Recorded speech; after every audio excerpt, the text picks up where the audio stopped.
Hello and welcome back to Everybody Loves Raiken, our 5th edition live play that meets every Tuesday night.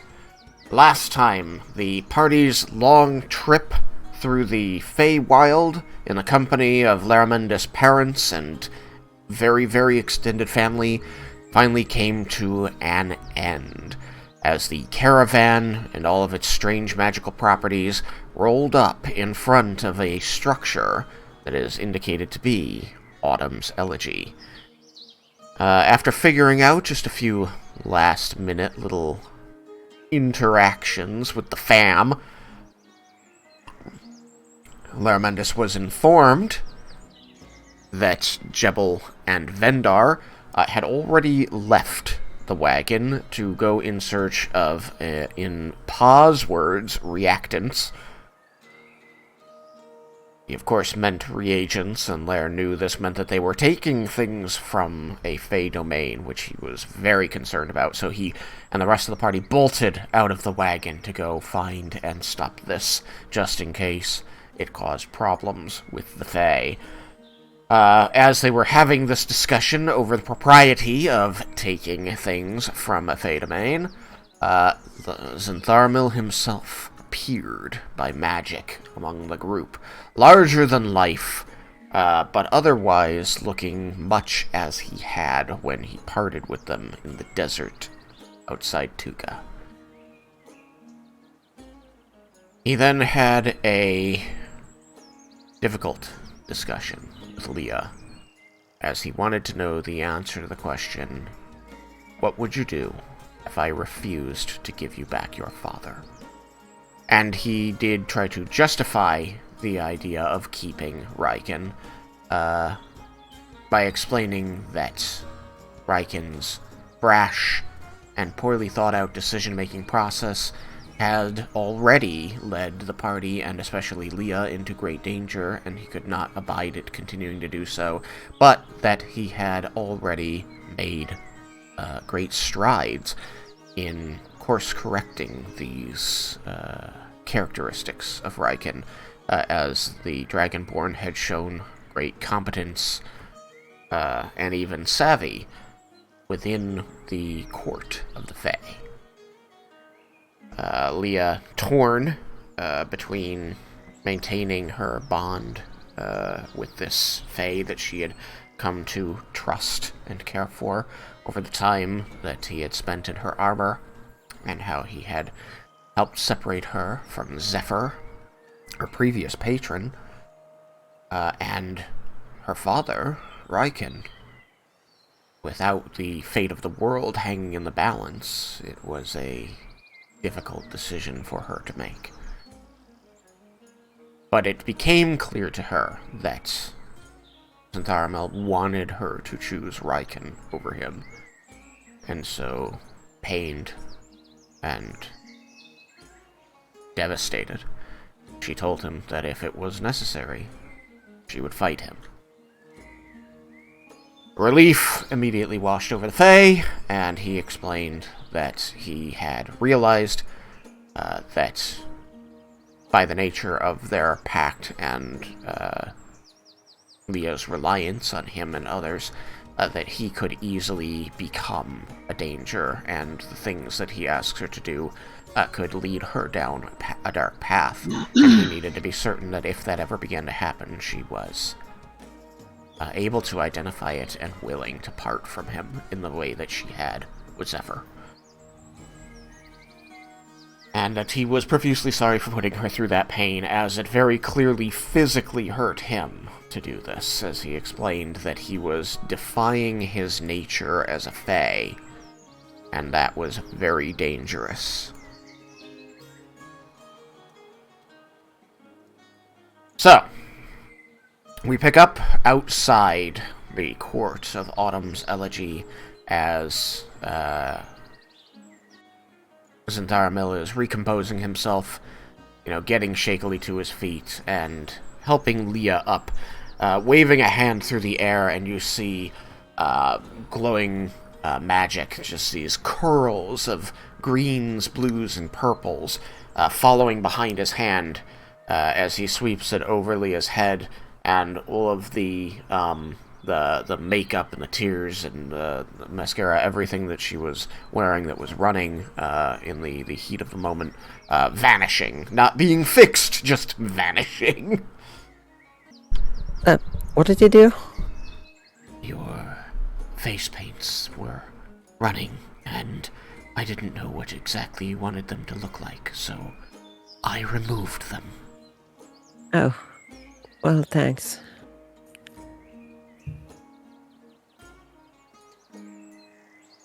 I could attempt to put them back. Nah, it's fine. Wasn't that well thought out? Do you wear it today anyway? I am sorry.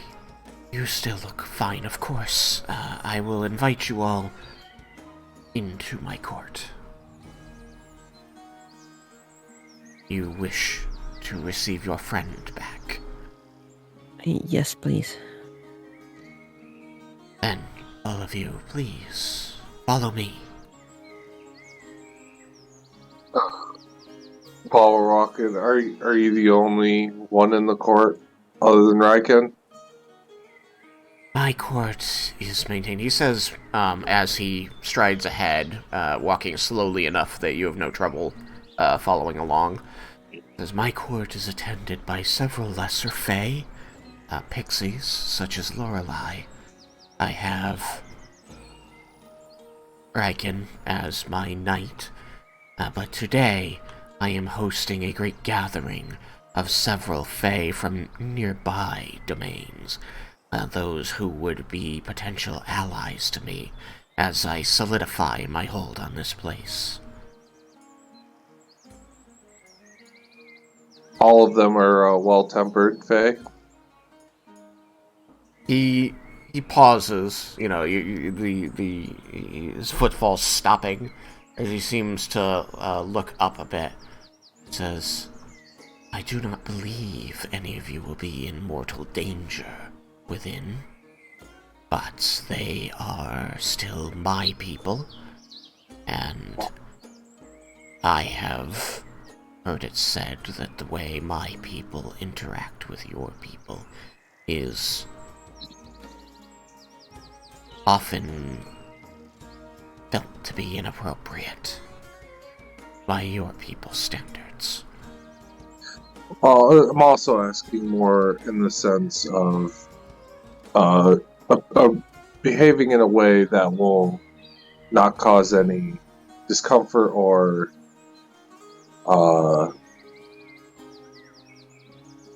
bother anyone needlessly. I am afraid that I cannot give you a good answer to that question. Only you can decide what is bothersome to you. If something troubles you, do please bring it to either my attention or that of my knight. Oh, I was meaning bothering the other fae. You mean your presence? No. Yes. No, I do not believe that your... Allow me to stop myself. You are my guests, and your presence will be tolerated because I say it will be. You needn't worry about other fae and how they feel about you. It's much appreciated. Now then, as my guests, this means that they will be dissuaded from attempting to enchant you to their side, to their court.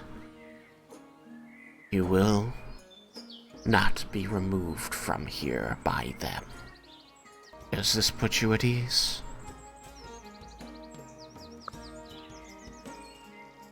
Yes, I am very much looking forward to the gathering. Very good. Now, the festivities have already begun, but do not feel awkward. You may partake of anything that my court offers today freely. This is for all of my guests, and no recompense is required. And he's going to continue leading forward through the great gateway. As you step in, it is just as incomplete inside as it looked from without, and you are able to get an up-close look and see that, in fact, portions of the building seem to be brand new, gleaming white marble with gold inlay, filigree, and other portions, even just directly adjacent, are old, decrepit stone, bearing the weathering of centuries. The columns around you rise partway to the ceiling, as you can see off to the left as you head in through the door, holding up an incomplete floor, one of them. You can't really get a sense of if it is in fact incomplete, or if it is supposed to be riding this line between new and old, complete and incomplete. But you certainly get the sense that the Fae have a strange idea of what these buildings are supposed to look like and how they are to serve their purpose. It looks kind of like when they're building something in Minecraft and they get bored of what they're doing and start doing something else on the build. Perhaps that is what he was doing. But, as he has said, he is still establishing himself, so it is possible that this place will change in time. He is too large, I'm afraid, for those doorways because of his base. So I'm going to move him around this way instead. The first thing that you notice as you enter the central area is that it does very much resemble like the inner courtyard of a like a fortress or a small castle, a man's. You also notice that there are animals just seemingly wild, running in small groups all over this area. Horses, rabbits, goats, birds flitting among the trees. The next thing you notice is that the area is occupied by several Fae, many of approximately the same size as Zentharamil himself, a couple perhaps a bit larger, and some more your size, and they are identifiable as Fae by their inhuman features. More, not resembling any of the other mortal races, like Zentharamil with his very fawn-like features, and that all of them is wearing clothing that is some facet of nature applied to them, whether it is the crystalline chains of snowflakes, a dress made out of ice and that kind, or more of this leafy earthen vine, or even flame. But they all seem to be wearing their inhumanity proudly. And then, finally, probably the, grab these two. Sorry, guys.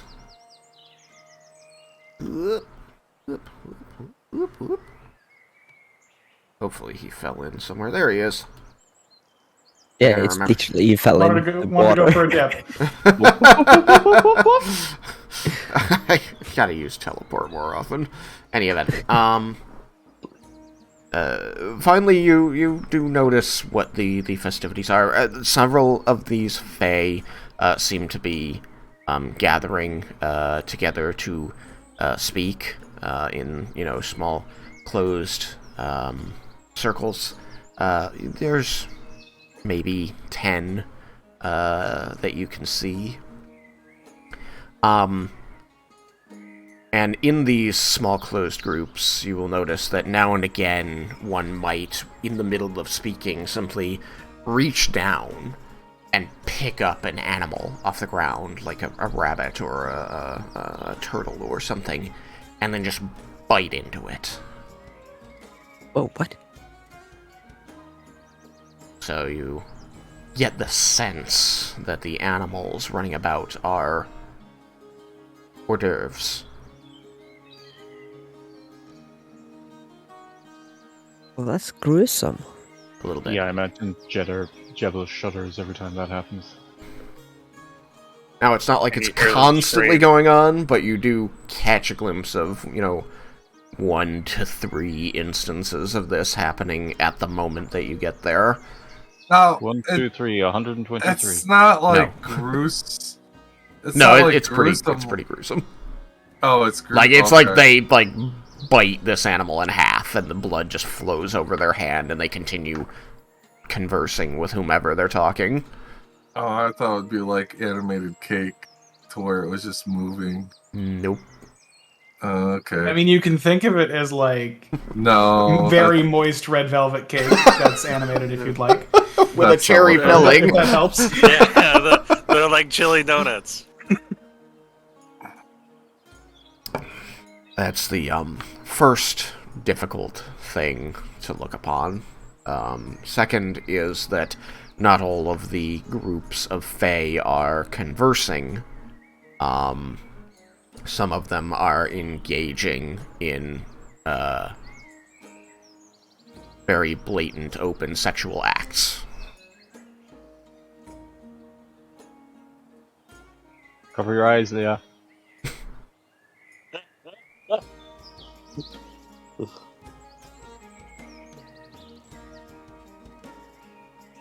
Oh, this is one of the moments I was most looking forward to. Sexual acts. Leah being exposed the to company, the group basically now witnessing these acts and how they would respond to them. it. Silence. Shock. Armendus looks like he has blinders on. Like he's looking at Zentharmil, he's seeing the animals and the floor, and nothing else is phasing him.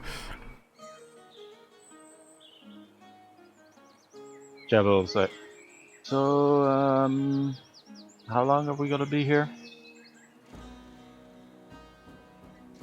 Zentharmil stops, and he's sort of like, he's got his arms spread, kind of like showing you the room, like, in all of its glory. And he kind of like draws his hands and turns back and says, well, if you would like, I can introduce you individually to my guests, but if you are not going to stay for all of the festivities, then I can take you to Raiken.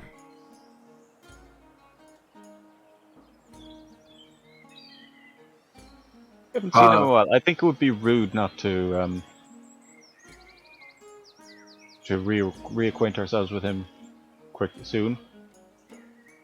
Very well. I believe he is this way.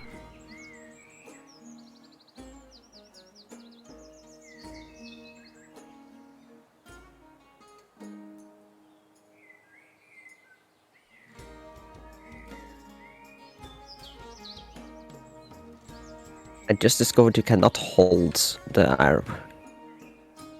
That would have been useful. Yeah, nope, holding it doesn't do anything. And he, As soon as I spot Raiken, I'm gonna be like, Dad! And rush over to him and glump. Papa. alright, Alex, you may take control of Raiken back, as Leah, shouts, Dad, and leaps for you. Raiken will perk up, hearing Leah's voice. He'll perk up, but also be quite confused as he'll turn around to face her and the group as they head over to him. And I don't know, is Leah like jumping into his arms then? Yeah. Okay.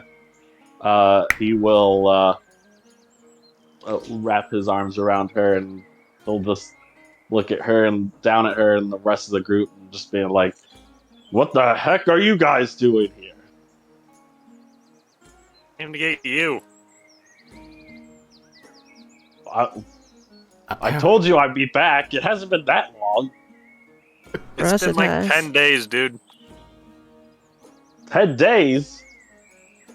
Feels like it's only been like an hour and a half, maybe 2 hours tops.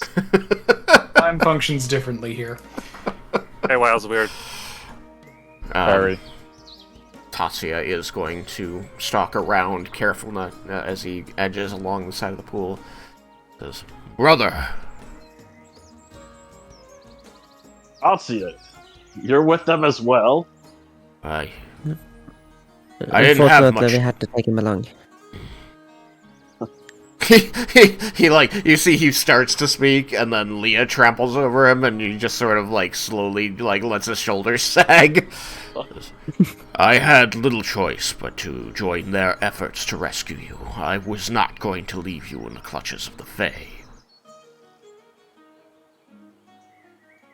I appreciate it, brother, and all the rest of you. Though, as you can see, everything is all right. I may have had to have a few fights, but other than that, very nice little party. Don't What you the think? hell are you wearing? I'm wearing what Lord Zantharamil gave me. At this point, I'm Where's the going to armor? be aware that he's not wearing armor. He's What is he wearing? he's wearing this fine-looking, kind of like a noble's doublet with a jacket over it, and with tails on the jacket, and these close-fitting pants. It looks very he looks very out of place wearing it, and as you are in his arms, you notice that it is not tailored of fabric like cotton or anything like that. It is fashioned of leaves and vines and needles and things. It is natural.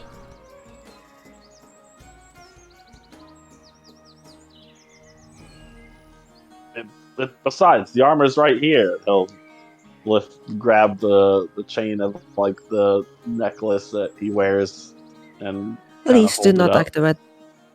Please do not activate that while I'm so close. No, I won't activate it here. My knight knows that he has maintained his attire while he's in the polite company of my court. In any event, please see to your friends as I have guests to attend. Knight Raiken. Yes, Lord Zantharamil. I am certain that you will make sure they conduct themselves as you have. Of course. Oh, and if you are drawn away quickly, thank you for your service today. It was my honor. It was also quite fun. He smiles at that with his dark eyes and moves on to find other Fae to deal with. Laramentus comes up to Raiken and says, "How did we meet?" Wait, hold on. I have to actually think myself. What was the town again? Brilmont. Brilmont. Okay. The group Well, that was where we crash landed, right? We had to pay for the boat. Yeah. Yeah. Yeah. You just ask Yeah. him. Yeah, we kind of crash landed at that little town Brillmont and ended up meeting you there, and you ended up deciding to join us.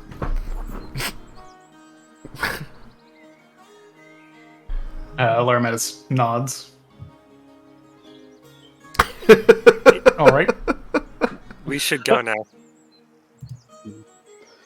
Time passes Why? a lot slower here than the real world, and it was like tomorrow that my Oh. sister's wedding, so we should go before it's not Oh. tomorrow.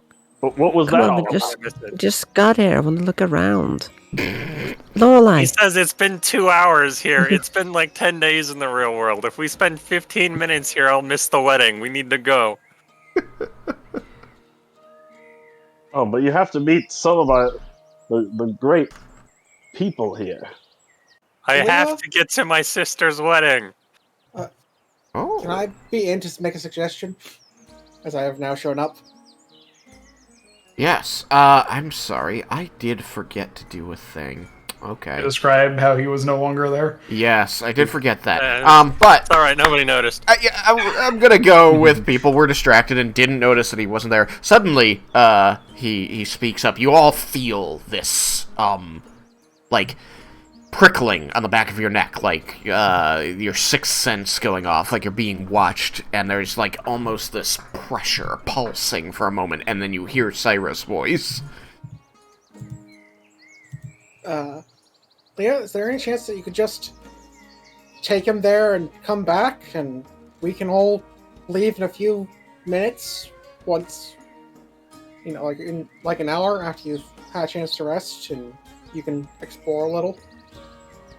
That way he doesn't miss it, and you can do what it was you were wanting to. I don't think it works that way. Hold on, I need to find my sheet. I'm pretty sure it's not the normal spell. Tatsius, who's the only one who was facing the direction that Cyrus is speaking from, actually kind of, you see Tatsuya kind of like tilt his head a little bit on one side and go, he was not just standing there. Wouldn't Raiken be looking that direction too? Yeah. He was not just standing there. Where did you come from? You were not here with everybody else. I'm not sure. You're really not. You have no idea how much time passed. So we had How done. did we get over here, by the way? Weren't we just outside? I have a out of character question. So we had done our, like attempting to figure out what was going on, and then you had out of character explained the mechanism. In character, we don't know that, how much of a leap is it for us to, when he appeared, is it like how he appeared before when we tried to do things at him? And, like the words popped up and all of that. Just, like, are we aware that this probably has something to do with the other stuff? It's not a far logical leap to get there, but it is not. There is, other than disappearing and reappearing, there isn't a thread directly connecting it. You will notice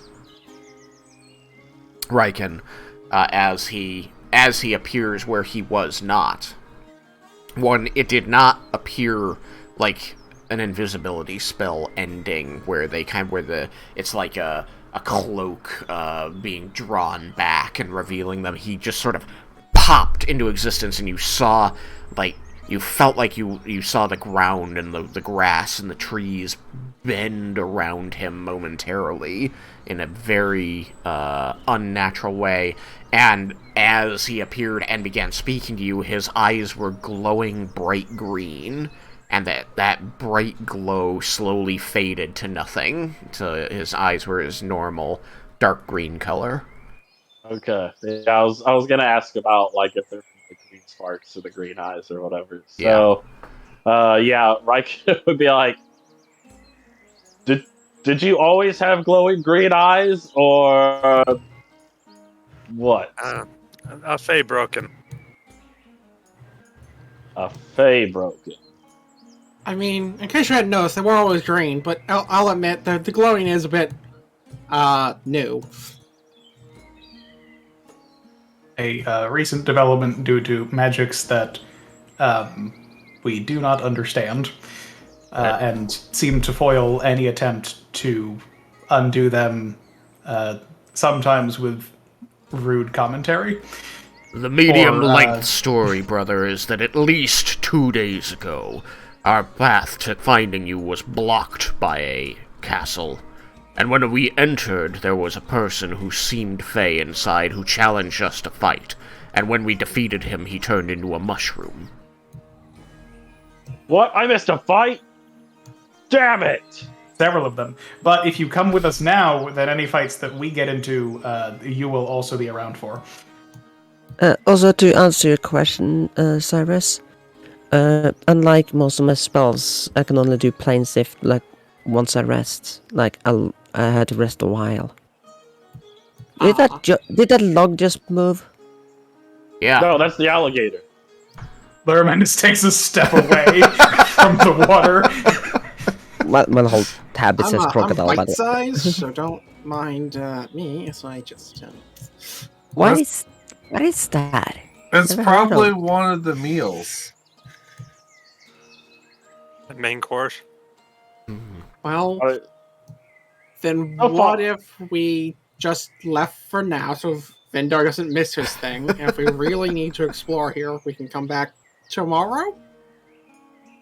As you all leap back from the pool and this alligator/crocodile drifting towards you, and it surfaces and opens its toothy maw toward you, and you all are asking what it is, a sultry voice seems to ring out from the far end of the pool and says, "Oh, don't mind him. He's just sharing the water with me."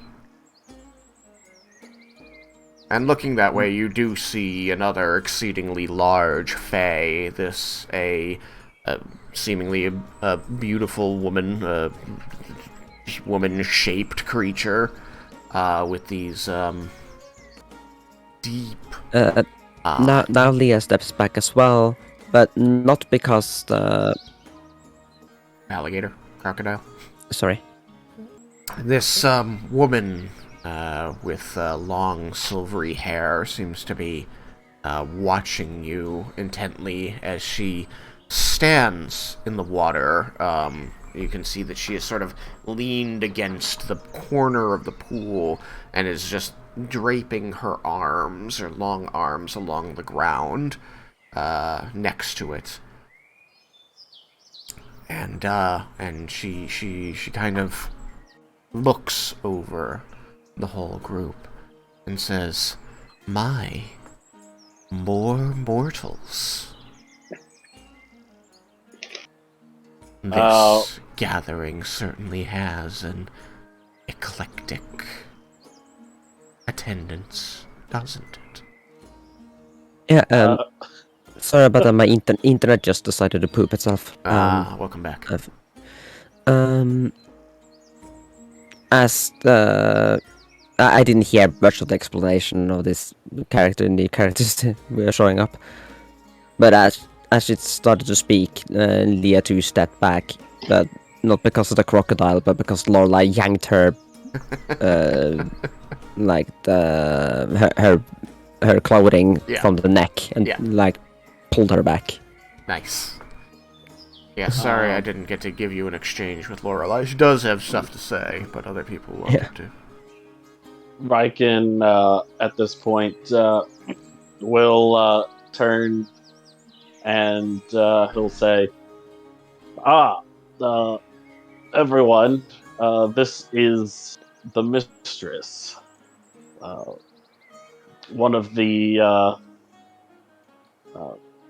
how should I say? Tristan, should I say, like, one of the Great Fae? I can't remember if we had, She didn't want you using a title other than the mistress, so... Okay. Or This just is the mistress. mistress. One of the people the Fae I've talked to. One of Zintharmil's prospective ally. Yes, it's we've had some good discussions. Knight Raiken, are these your mortal friends? Yes, these are the ones I have talked about. You do see an excitement like pass over her face as this is confirmed to her.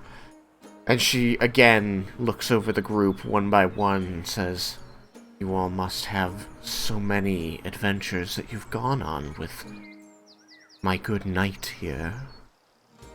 Isn't that true?" Where's Jebel? Back here. Sorry. I'll put him over there so he's not getting munched. He's in the bush. Where is Lara Mendes? In the back of the group. Jumping up Okay. and down. Jebel's just going to like sidle up to Lara Mendes. Oh, Once already? he's there, he's just going to go. Nobody warned Raiken about speaking to the Fae, did they?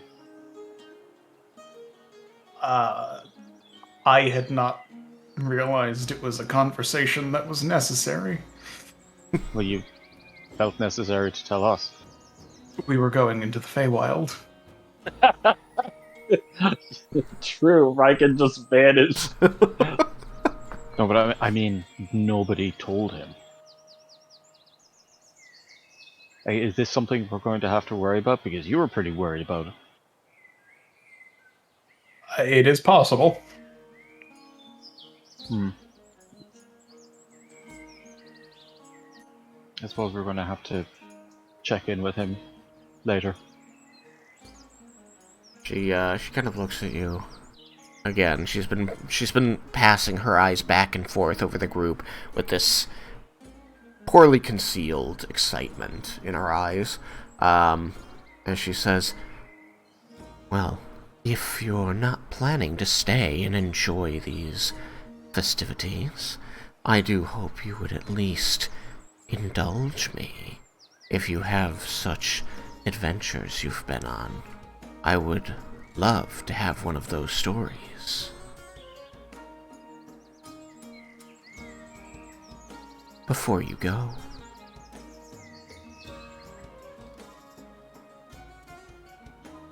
Jebel just looks at Lara Mendes and just kind of goes like, huh?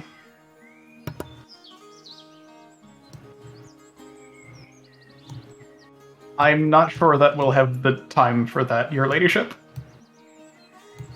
Larman is, like... She visibly pouts. You couldn't give me just one good story of your travels? You must have so many. I do so love to hear of the travails of mortals. Yeah, come on, guys, you're making me look bad. None that I want to give. Oh, come on, Dad. It's hard to make it look worse than that. You see, I kind of like gesture over his whole outfit. Even Lorelei gasps and goes, "Zintharmil made that outfit for us." Yeah. I'm sorry, it's just a joke. It looks rather silly. It's high class. Yeah, but Raiken isn't. Raiken's gonna puff out his chest. Even you May have been born a noble, but We've not seen him dressed this well since we've been in his company. I've never seen him dress well at all, ever.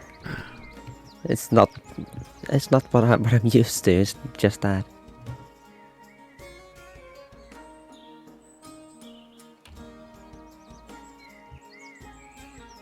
You have stories of the deportment of your coterie?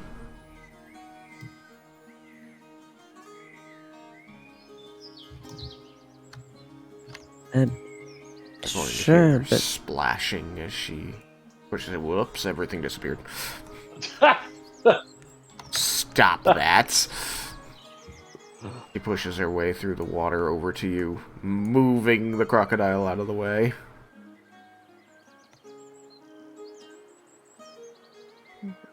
I no longer see the crocodile. It's gone. Out of the way. Oh, there it is. She fixed the problem. It's back where it was before I moved it over to the party. No, it was further to the right, but yeah, as I see it now, it was very camouflaged, as crocodiles do. I'm pretty proud of that. Any event. So I am not well acquainted with the fashions of the material plane. Won't you give me a story?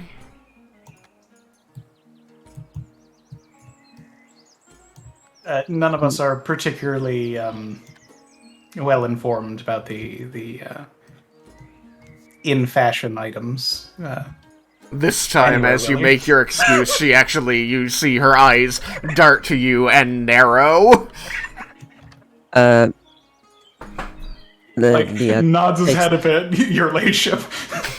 You guys Yeah. know you never came to a conclusion to Vendar's question earlier that it's something very important to him.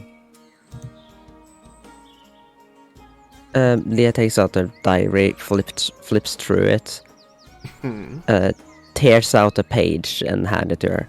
That page has paintings of the fashion in, or like some dresses she saw when she were in. I forgot the name of the city. The river something. The Where she rivers, got the high. city in the rivers was Daiko. No, not in the rivers. Like She's where right. she got high because she swallowed a thing. Isn't that I think it where was- Nalia is? East Fair? No. No. No. It was in like it was in like where Bromdor was attacking, and we went into the city through the sewers. Overwatch? Oh, in Everwatch? Where we're Yeah. It was going Overwatch. I again? think it was actually the city. Oh no, it was Overwatch that she got. Yeah, it was I think Overwatch. It was the other thing after that got help. Yes, you were poisoned because Nalia had given you the bitter root, and then you teleported to Everwatch. Yes. And nobody That's had true, it told you teleported. not to swallow the bitter root, because Yeah. East Fair, which is what I was thinking of, is where you met the old medicine woman who told you that you shouldn't have swallowed it and was upset that you hadn't been informed of that. Yeah. Well, I'm talking about like where Wendar's from. You know that Aspara. city. Yeah, Spara. As far as the country, his city is... So it wasn't where I swallowed. I guess I didn't swallow the thing there. I got the cities mixed up. But like where the wedding is happening, like where in that city. Yeah, Everwatch is where Yeah, the it's wedding is going to Overwatch. happen. Vendar's actual city was... Not obvious. There it is. Not that one. This one. Elizon. Yeah. Not that that's terribly important information, but that's the city of Vendar's whole family. That's where they live. Okay, gotcha. But like, because we met like this queen there, and there was like a ball. Yeah. Yeah. Well, Because- there was a queen in Everwatch. The ball happened in Volinar. That was in Volnar. Yeah. I get all the details mixed up today. Yeah. There It was was- a it long was, time ago. Yeah, a long time ago, and we went very quickly from one to the other. Yeah, you had the ball in Volinar, and then, like, the next day you teleported back to Everwatch. That's true. That's true. Yeah. Yeah. So it was around that time when she sketched out. No, I guess it was the first time she met the Queen, where she sketched out like some dresses and stuff she saw in that city because she found it interesting. Yeah. Since it wasn't at that time, she wasn't used to that sort of high fashion. Yeah. And it was in Elazon that you had your nice dress made. Sure. Because Elazon was the city that had all the refugees, but you guys, you had gone to the tailor there to have a very particular outfit made, I remember. Yeah, that's true. That was where you got your So purple dress. she had sketched out like some of the fashions, so she just hands her that picture she sketched out. She stretches out a long-fingered hand and gently takes the page from you. Looking it over, you can see her eyes scanning back and forth over it, her mouth hanging slightly open in wonderment, before she simply opens her hand and a book appears with its pages spread, and she slides your sheet into it and then closes it, one hand over the other. Says, "Cute. I do so love original works." You're welcome. We don't have time for full story, so that should do. Well, it makes me sad, but I cannot intrude upon other guests of our lords in Tharamil.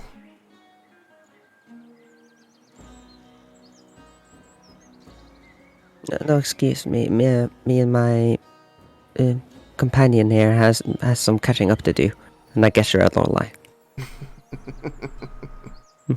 She looks a bit slighted, but she seems to be taking it well, as she narrows her eyes, looking over the group one more time, seeming like she doesn't like to be told to go, before sloshing back to her side of the pool. Tatsuya, here clearly having been holding his breath that whole time, goes, "Okay, can we get out of here now?" Yes, chop chop, let's go. Can't believe you guys did that. We're on a tight timetable. Fine. I still feel like it hasn't been any time at all. I don't know why you guys rushed. You don't understand how fast time passes in the real world while we're sitting here. It's true, little brother. We spent several days traveling here, and by the time we've arrived, they told us it had been even more than we thought.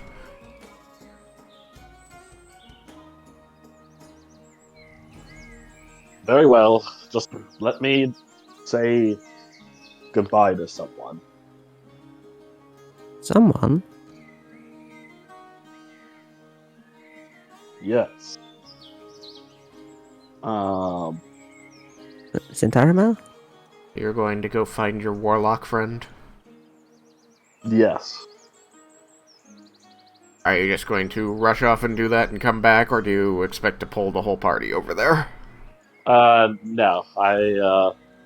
Raiken will tell them that he'll meet them. Okay. Now I'm finally can address Lorelai. I guess Leah and Laura has been sharing some things like in between the discussions. Okay. You see Raiken hurries off out one of the exits of the courtyard to the right. And Lorelai, who seems to have been waiting to speak to you as well, looks expectantly to you. What is that all about? You mean the way he felt you treated the guest? What? No, that he went off to say bye to someone? We have spent some time here, mingling with Sintharmel's guests. There was a period where he spoke with some of the the pets of other Fae. Are all the warlocks here? A few, yes. I am a bit surprised that Zentharmil didn't introduce you around. The Fae of the nearby courts tend to view their warlocks as marks of pride, wealth, even. Maybe Sintarmal sees it differently. But I am a little insulted I wasn't brought here when they got to bring their warlocks. It is something you will have to ask Zentharmil about. I cannot speak for him. But it is good to see you. Good to see you too. I am sorry that I had to depart so abruptly. Yeah, oh yeah, that reminds me. I give her I flick my finger on her shoulder a little bit. Ow. That's for leaving without saying why. We were summoned. Ow. Oh yeah, trust me, Sintarmal has heard as well. I don't like being left out. I am certain Lord has his reasons. Yes, and I'm sure you know why this sort of mystery doesn't sit well with me. Considering my previous patron. No secret was kept to harm you. Yet it still did. By leaving without a word, we went here and we got attacked by like a lich or something. I nearly died.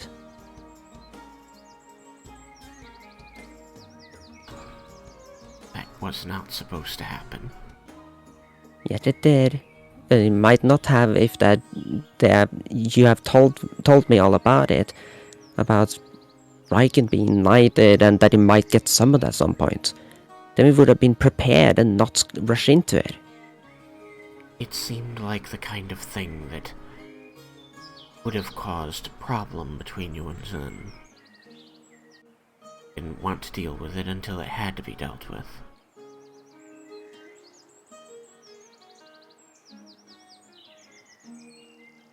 I suppose, just...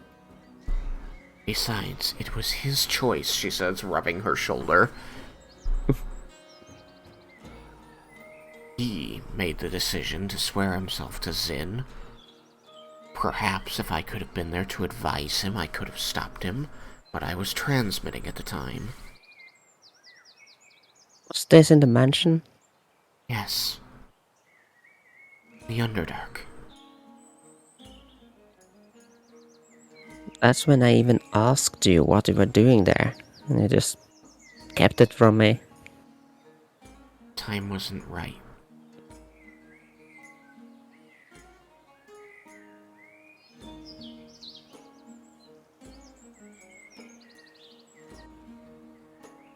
Well, we'll have enough time to sulk later. What's been going on here?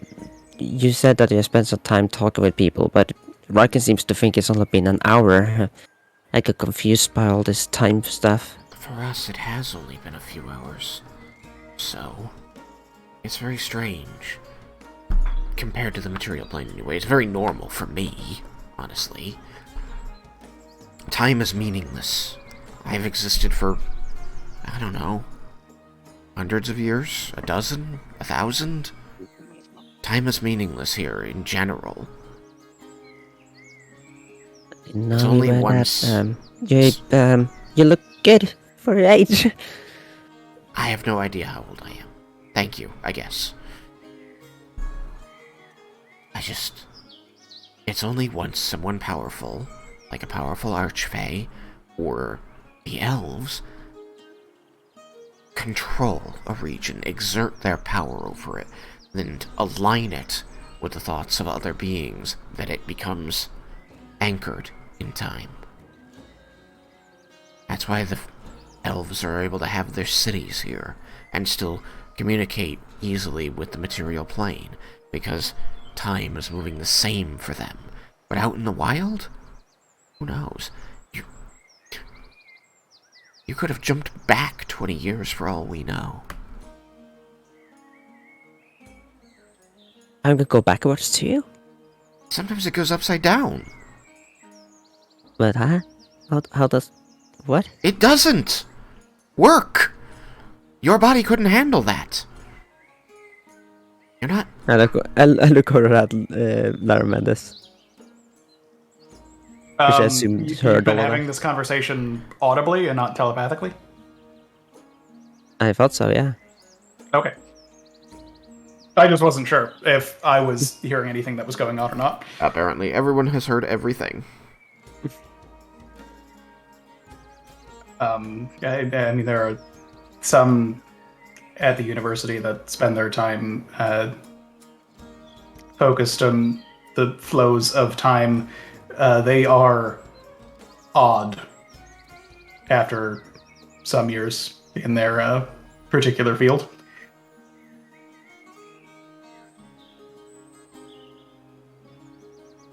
And there's no telling what time he'll come back at. Possibly. In any event. Sorry. When Zentharmal calls, we must answer. And if we are told not to speak of it, we cannot. Yeah, apology accepted. I did think that we'd be back before we were missed too hard. Well, you were Yeah. wrong. We need to go. Come on. Waiting on you, Leah. It's only been about an And hour. I guess Raiken. Again, been an hour here. But if you go back from here, does that still bring us an hour? We will find out when we are able to arrive. Larmendus pulls out his book and says, "You're going to need to know what the teleportation circle is going to look like." Hold on, Raiken needs to come back first, and I should at least say bye to Sin. Talk to Zin whenever. We need to go. Say bye quickly. It will require some amount of time paying attention to the circle before you're able to properly utilize it.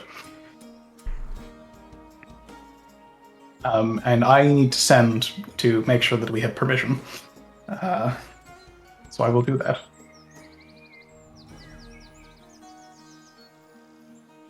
I'm going to post the sending in the chat. Raiken's making his way back over. You do see him stopped by a Fae momentarily as he... you can see him gesturing as he explains some things. The Fae seems to want something from him, and he, seems to be explaining and waving them off, and finally, very, dejectedly, they turn and let him leave back to the party.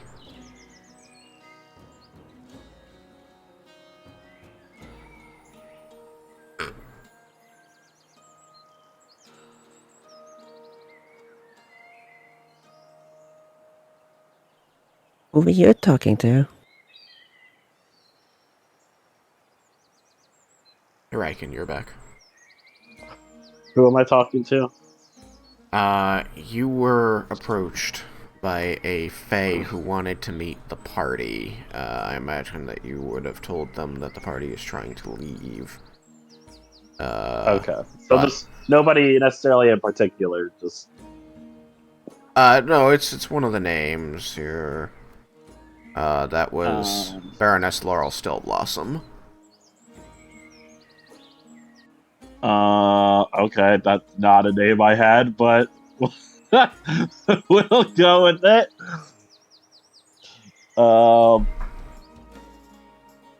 Because wasn't it Baroness Alana Silva? Yeah. It wasn't her this time. So Baroness, what was Laurel, Laurel still Blossom. Still Blossom? Okay. And she very Um, much wanted to meet the group. She seemed fascinated by them. well, that was Baroness Laurel Still Blossom. It, another Fae, but she wanted to meet you, but we don't have the time. So I let her know that we must make haste.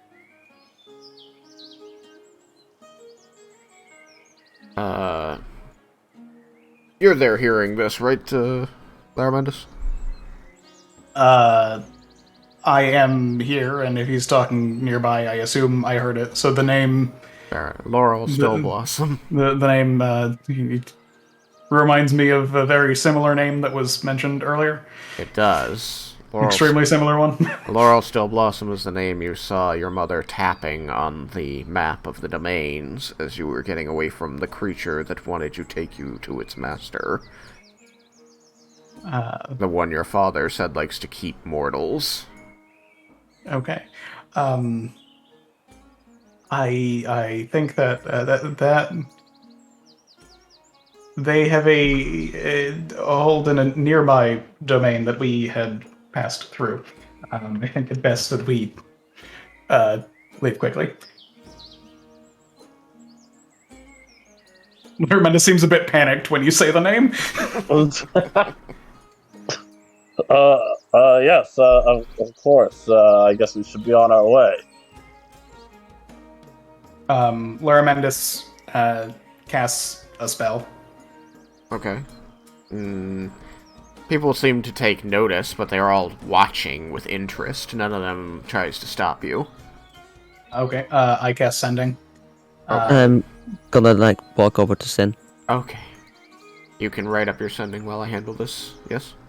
I've posted it in the chat, so I can read it at any time. Okay.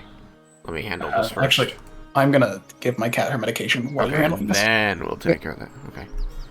So you rush over to Zentharmil, who is speaking with a couple others momentarily. He breaks off his conversation in Sylvan and turns, seeing you, and then turns back to them and says something more in Sylvan. You hear your name, and he kind of takes a step to the side and presents you a bit. And these Fae seem very intrigued to see you. They kind of look between you and Zin, continuing to speak in Sylvan. I look a little confused, smile and curtsy. One of them,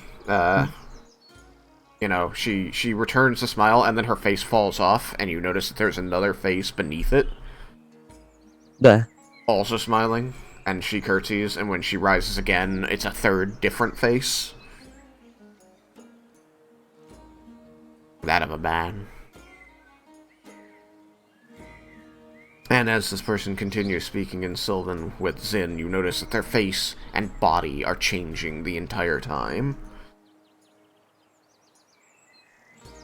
And finally they move off after about a minute of conversation that you didn't understand at all. Leah finds herself glaring and then looks off in embarrassment. And then Zentharmil turns and kneels down in front of you, switching to common, and says, "I'm sorry about that. I wanted them to see you, and they don't have a grasp of the common tongue." That's fine. I don't understand tree either. It was Sylvan, and we can work on it if you wish. I have been curious why my incantation spells didn't change with the change of patrons, but that's for another day. Vendar is very impatient. He has a wedding to make, and we do not know how much time has passed. Well, no time has passed, and also all of time has passed. Such Yes, is that the is the way problem. of uncontrolled Feywild.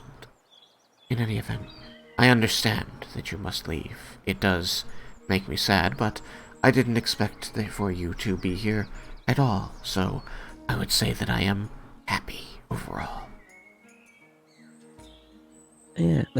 Now when I've seen this place, I could always come back at some point when we have the time. I was hesitant to bring you here, but I see that you have taken it better than I expected. Well, maybe one day you can introduce me to the other warlocks, as they got to be introduced here. Like, she kind of crosses her arms a little. You see he kind of, his smile falters, and it slips into a kind of a sad frown. He says, I didn't want to treat you that way. You are not some trophy or mark of my power. Not to me. And I didn't want to use you that way for them. Well, better put it that way. Those other warlocks that are here, they are shown off as prized pets and possessions.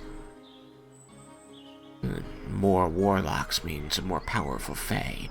It's just prestige and politics.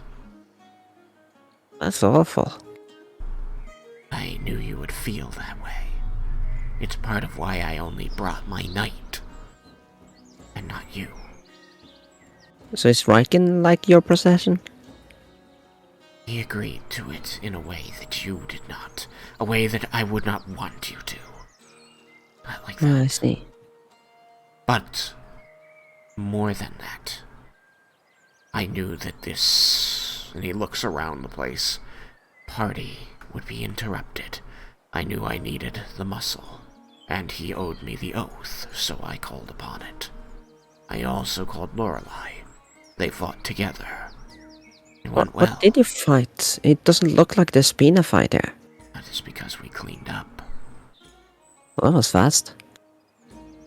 Hags, other Fae, sent hags and creatures of the forest to try to bring my walls down. Isn't that kind of like the creatures that eat children from the fairy tales? They do in fact eat children. Didn't even know they were real. At this point, I don't know what to believe anymore. Most of the fairy tales are based on the fairy, the Fae, here, this place. A lot of them are real. Even if for people of the material plane, they never will be. For us here, different story. But that is neither here nor there. Yours is to leave this place, yes? I'm afraid so. I would love to stay a bit longer, but the longer we stay, the more hair Vendar is gonna lose, and I do not think it will suit Bold.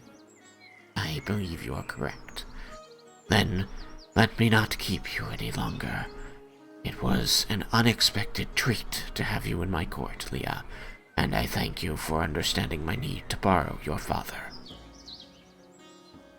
Eventually, I'm still a bit annoyed that we weren't informed first. You are doing important work, and I would have been able to return him promptly once this was over. It's just try not to keep me in the dark too much. Yes, I will do that. Admittedly, I did not realize the scale of time difference there would be. I'm told it was several days. I thought I would have him for mere hours. It's been like 10 days, I think, according to the Mendeses, but between you and me, they're kind of like a bunch of clowns. Literally. An expression crosses his face. He says, I don't think people of the material plane like it when you call them that. No, but like they're literally clowns. Oh. I've never experienced a clown. Was it good? At first. But then I kind of lost all sense of private privacy. I would allow some sense of normality again. I see. Well, again, if your friend Vendar is needing to go, then you all have my permission to leave this domain and return soundly to the material plane. I open my arms for a hug. He actually seems very surprised that you do so. And he's kind of like stopped in his tracks for a few seconds as he kind of like pulls himself out of his reeling, and then he leans down and wraps his arms around you.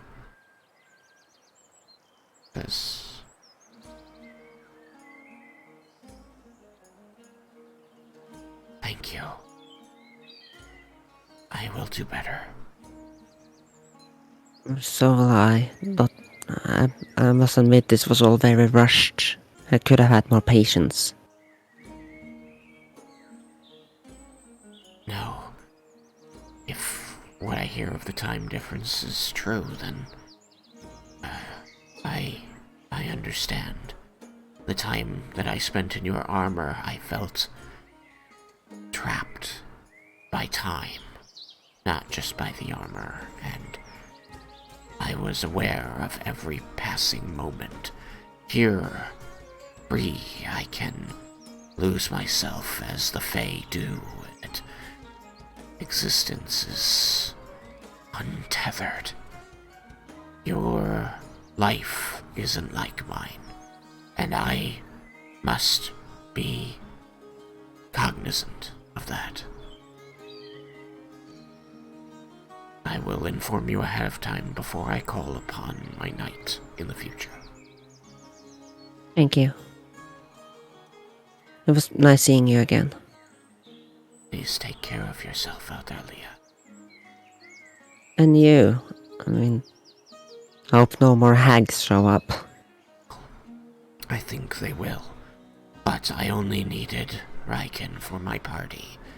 Once the party is over, I can handle them myself. Just be careful. I will. Now And good luck on the renovations. I'm sure this place is gonna look even more beautiful eventually. it's nearly there. Just a little bit more. If I can establish allies here today, things will be well off. Now, I've taken you enough time from you. Oh. He smiles. I'm gonna bobble off. There.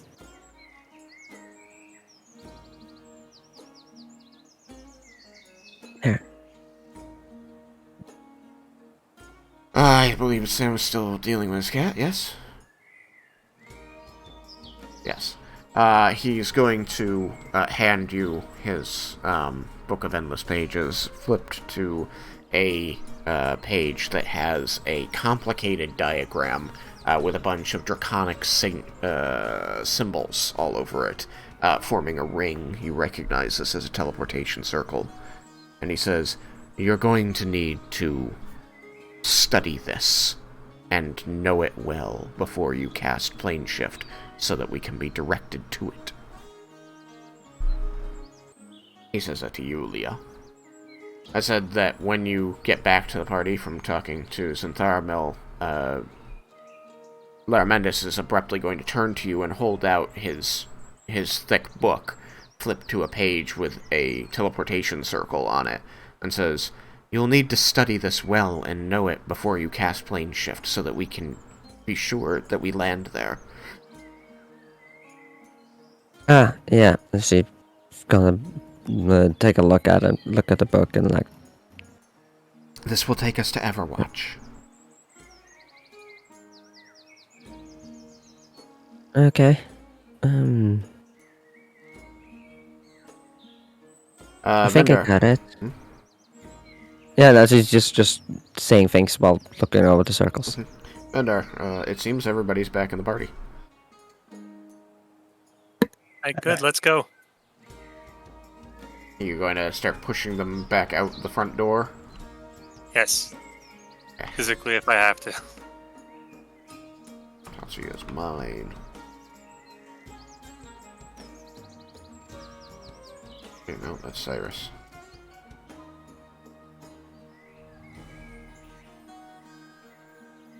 Ooh, gotta grab all the tokens.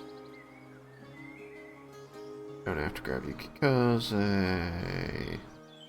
Have to grab Raiken though. Oop. Raiken's back. Yay! Bye. Oh, great.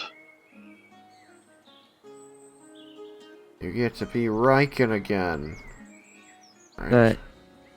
Council, everybody hates Tatsuya. Everybody loves Raiken is back. Derek's back now. Okay. I'm back. Sorry. I've moved all the tokens outside. Yukikaze, are you there? Yes. Okay, good. So, Vendar is pushing everybody out of the building, and Leah is studying this book. By the way, this slab, is it actually an upraised slab? Yeah. Okay, so as Leah is walking and studying the book, she will trip over the slab. Oh, Leah, are you okay? Yeah, there. Thank you. I was looking for it. Ugh. Raiken will reach down and pick her back up. Yeah, you get on the feet, I kind of like brushes dirt off her legs, pick the book back up, find that it's still on the same page, Yeah. because that's how this book works. Yeah, you saw that pages flipped Yeah. when you dropped it, but it is the same page. She stopped being amused by this. She got more than enough time flipping through it when she borrowed this.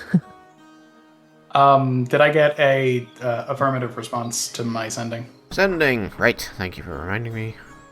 Ping. Snark. Stupid slab. Why have a slab just in the middle of... Pin. I can read it out for Please, the benefit yes. of the audio. It says, this friend of Nalia's sending on behalf of Vendar Drakner, seeking permission to use your teleportation circle to arrive at wedding. 8 people.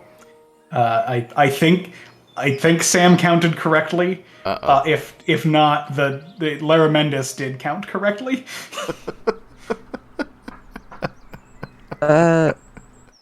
About the number. Voice in the sky, because I believe Leah would know this. You know how your spell works. Yes. It says you and up to 8 willing creatures. Does that mean that the ferret also counts? He's not technically a creature, but he is on somebody's person, so he can go. Okay, so then we are 8 with Leah then. So 9 with Lorelei. It says you and up to 8, which Yeah, means it's that 9 in total. 9 is the most it can send. Yeah. I mean, you could also just dismiss Lorelei and bring her back when we're on the material plane. Yeah, that's what I was gonna do if Squiggles counted. Squiggles. Quackles. Squeakers? Squeakers! Squiggles. He's gonna be Squiggles now. Lord Wrangles. Squeakers the second. My brain has not been working well. I have been at work today, so I'm like... I'm half energy.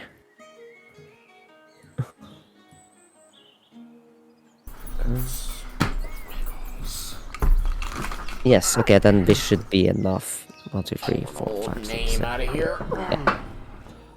Yeah, then we just need to wait for confirmation while I'm studying these circles. Yes, I am This curious. is my first time using teleportation circle. I hope I don't mess anything up. It's your first time using plane shift. Yeah.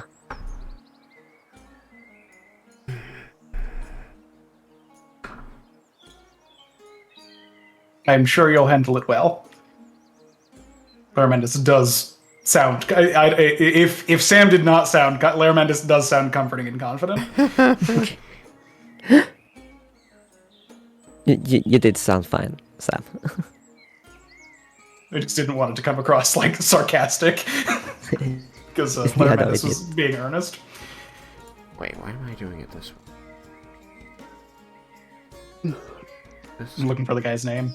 I cannot remember it. I mean, there's two of them. I need to look at... I actually set up a spreadsheet with all of my NPCs in it. It's like, I didn't go there first. Why?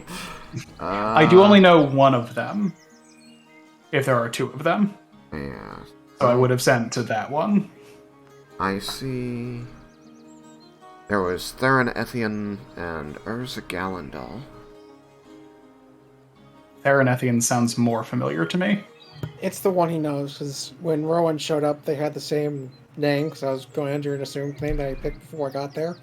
And I remember that, because that's the guy we ran into immediately after teleporting. It's not like people can't have the same name in the world. I know, it was just weird that I picked that in advance, and the first guy we run into has the same name. Yeah, just think how many people have the name Franthony. One. Exactly one. And that's on purpose. If there ever is another one, then things get complicated for that one. Highlander theme starts playing. So there could be only one. There could be only one friend, Tony. You receive a response back. It says, Archmage Theron Ethian here, not accepting requests for Vendar Draknir, blacklisted. Need Nalia confirmation before transfer, give name or have her contact me. Okay, so he did not recognize me from my sending? Whether or not he did, he clearly needs Nalia's direct confirmation since you mentioned Vendar. Okay. Another sending. Tremendous. First mistake. I was a little bit surprised by the choice. Yeah. I actually didn't think about it. My reasoning for doing it was because it was Because of the specifically Draknir for the wedding. Yeah. Yeah. Yeah, no exceptions. The guy was a bit of a stickler when we met him. Well, you are blacklisted. Yeah, good reason. Leah even brought that up to you at some point, being like, why would you be invited to the wedding? My sister personally asked me to be there.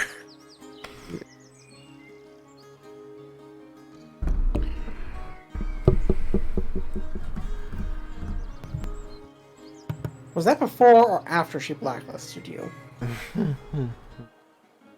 Hey, technically after, but it was after I'd already done the thing that got me blacklisted. Finish Lightstone Keep and actually make one for Everwatch. Larmendus casts another spell. Alrighty. You're outside of the walls. Nobody's around to observe you except perhaps Faye flitting about. They don't seem to really care. Good. Seeking permission from Theron Ethian to use his circle. Due to Vendar's presence, he needs your approval. Can you send? Have Raiken leaving Feywild.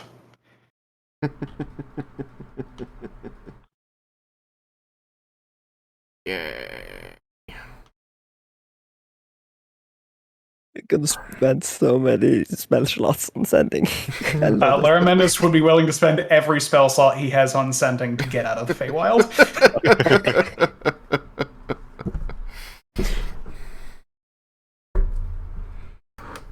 specialty anyway. Until you use on 9th level spell slots to for sending.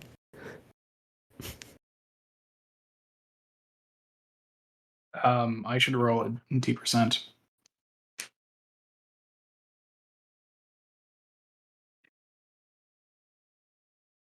Or did you roll one? Oh, you're asking me? Yeah. Sorry. D% because of the 5% chance that it fails.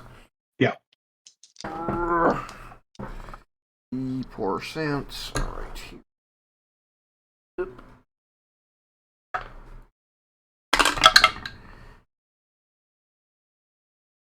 Uh, 62, you're fine. And 56, she's fine. Okay. We get a short reply from Nalia that just says, "Oh, that makes some sense. I will contact him. His mother left earlier. I hope they find each other." I don't. Did Lara Mendes convey the first sending back? I don't know if he did. What do you mean?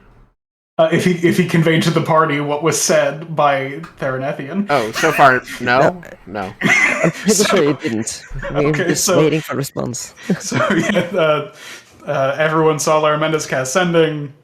Wait a moment. Look a little annoyed. Cast sending again. Realized that I left and didn't drag everyone with me. Sorry about that. Also, I mean, like, if I hadn't mentioned Vendar and we came in with Vendar, Uh-huh. I feel like that would have been worse than using another sending.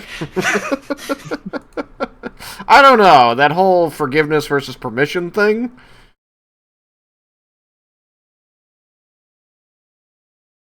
Lara Mendes, after sending the second one, looks a bit panicked and says, "I need to change very quickly," and then goes over behind a tree. And then comes back in a moment, not wearing his professor robe. Really? Yeah. Okay. He feels that it would not be a great idea to go to an archmage who likely studied at the university and would have opinions on protocol. What? Ridiculous. Don't be ridiculous, Sam. And That I made do not Leo. yet have Nystul's magic aura and a month to cast it on it. Oh shoot! I hope we get time to change if we're going to before going to the wedding. I have a Probably. backup plan. I have a backup plan if not. Backup plan. Alright, this will do for now.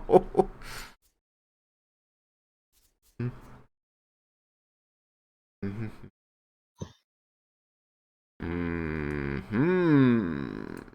Mm-hmm. Mm-hmm. Mm-hmm. This is what you do when you just need to convey an idea. There we go. Okay. So, we use that as our placeholder for now. Okay, so, after a minute or two, Sam, you receive a sending.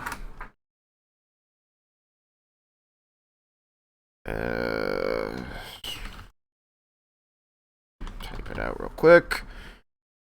It says Theranethian here. Clear to transfer to Everwatch by Alia's circle.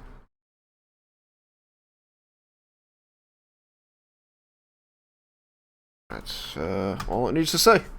Okay. I love that you didn't use a backtick. There we go. Nevermind, just cocks his head for just a moment and says, "We have permission. We should go."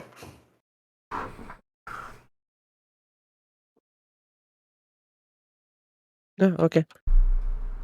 Well then, let's try and see what happens. We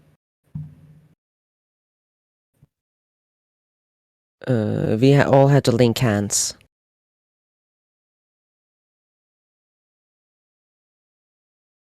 Larmandus does so. Yep. We can all just gather around the slab, link hands. Okay. Yep. Raiken grabs Leah's and whoever else is next to him. Tatsuya. Lorelai, it might be easier if you temporarily dismissed. She nods. And then move her to a pocket dimension. Like just temporarily dismissing. Yep. Just because holding hands with a creature that size isn't the easiest of tasks. And this way she doesn't have to count against your number, just in case any other problems. Yeah. 1, 2, 3, 4, 5, 6, 7, 8. Okay. 9 with squeakers, but we agreed that shouldn't count, so... You get everyone to join hands in a circle. You say your incantation and you draw out your tuning fork that you received from Baranor. And you bend down a moment and strike it against a rock on the ground and let it ring before grabbing Jebel's hand again. As it rings between your hands, you feel the warble of the thing passing over and through each of you, and you feel the space around you becoming distorted by the magic. As you finish your incantation, it seems to get wrapped up in the sound waves coming off of this tuning fork, dragged into the middle of the circle and spun until a doorway is formed. You see this snaking tube of a portal that solidifies, and you can see the image of a darkened cellar room on the other side.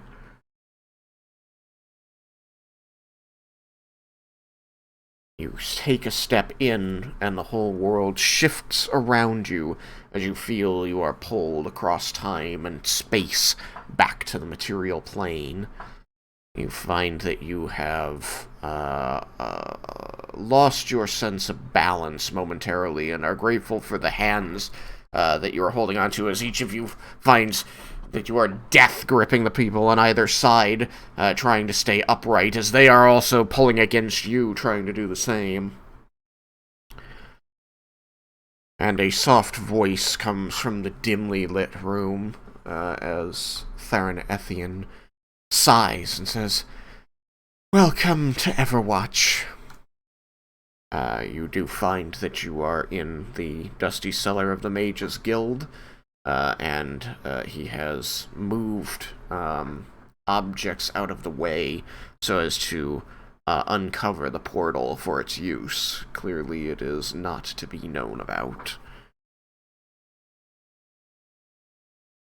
As always, you know that Nalia does not wish the presence of her circle disclosed, as that would be very dangerous for her and everyone associated with her. Of course.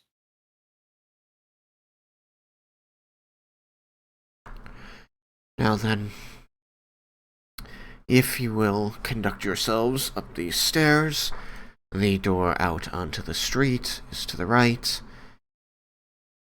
Oh, and Mr. Draknir, Yeah. welcome home. Thanks. May I ask what date is it? Why, it is about 3 hours after noontime on the 12th. I understand you are coming from the Feywild. Yeah, 12 of what month? June. Yes, we were coming from the Feywild. Nalia informed me as much. Yes, 3 hours after noon on the 12th of June. Look, Vendar, when was the wedding supposed to happen again? Today, we should go. At what time? Yes. The wedding is underway. If you make your way up the slope to the Temple of Pelor, you should be able to catch the end of it. Wow, we're gonna crash a wedding. This is gonna be fun. We were invited. We're just late. You We're do here. see his eyebrow rocket skyward as you say we were invited. Fashionably late. Okay, Very fashionable. hold up, everyone. Stand so I can see you. I cast seeming and make it look like all of us are wearing fancy, like, wedding appropriate clothing. Oh yeah? Can you hold that up for them moving about and everything? Should. Nice. It's basically what it's meant for. Good. Yep, Yeah. it's basically disguise self, but multi-target. Yeah, and 8 hours duration. Oh, very And not good. concentration. Not concentration. Yeah, Very it's nice. not concentration. This was the one where the clothing isn't real, and if people touch it, they'll know it's not there. Let Like me their see. hand would pass through it.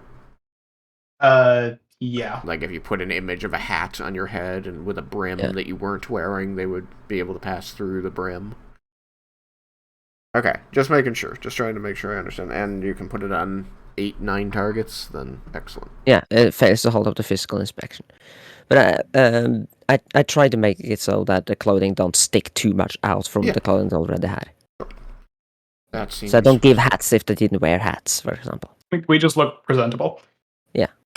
Vendar's wearing a hat. Yeah, but Am he I- can, like, his hat might look... Squeakers is less wearing a hat. Because of my hat. I didn't include squeakers.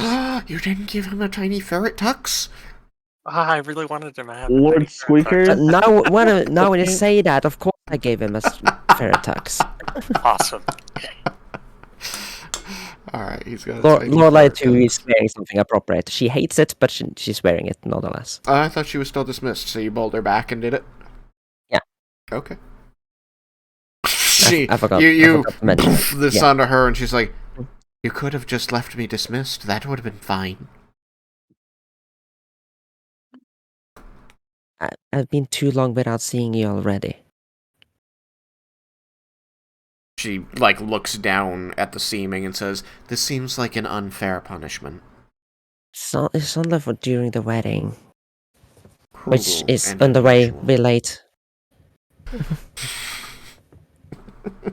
You've still got... You look cute. She grimaces at you, and Theron is just sort of standing in the corner, like, repeatedly swinging his fingers up the stairs. Thank you. This guy- And Larametus begins walking. You head up the stairs. First floor, you've been here before. This is the Mages Guild in Everwatch. Very much looks as you remember it, full of magic-y things and made to see to customers' needs, so an open kind of area with a desk.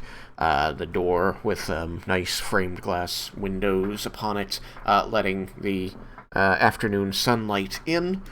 You push your way out the door, and there is a middle-aged woman standing in the street, looking as though she had been reaching for the knob.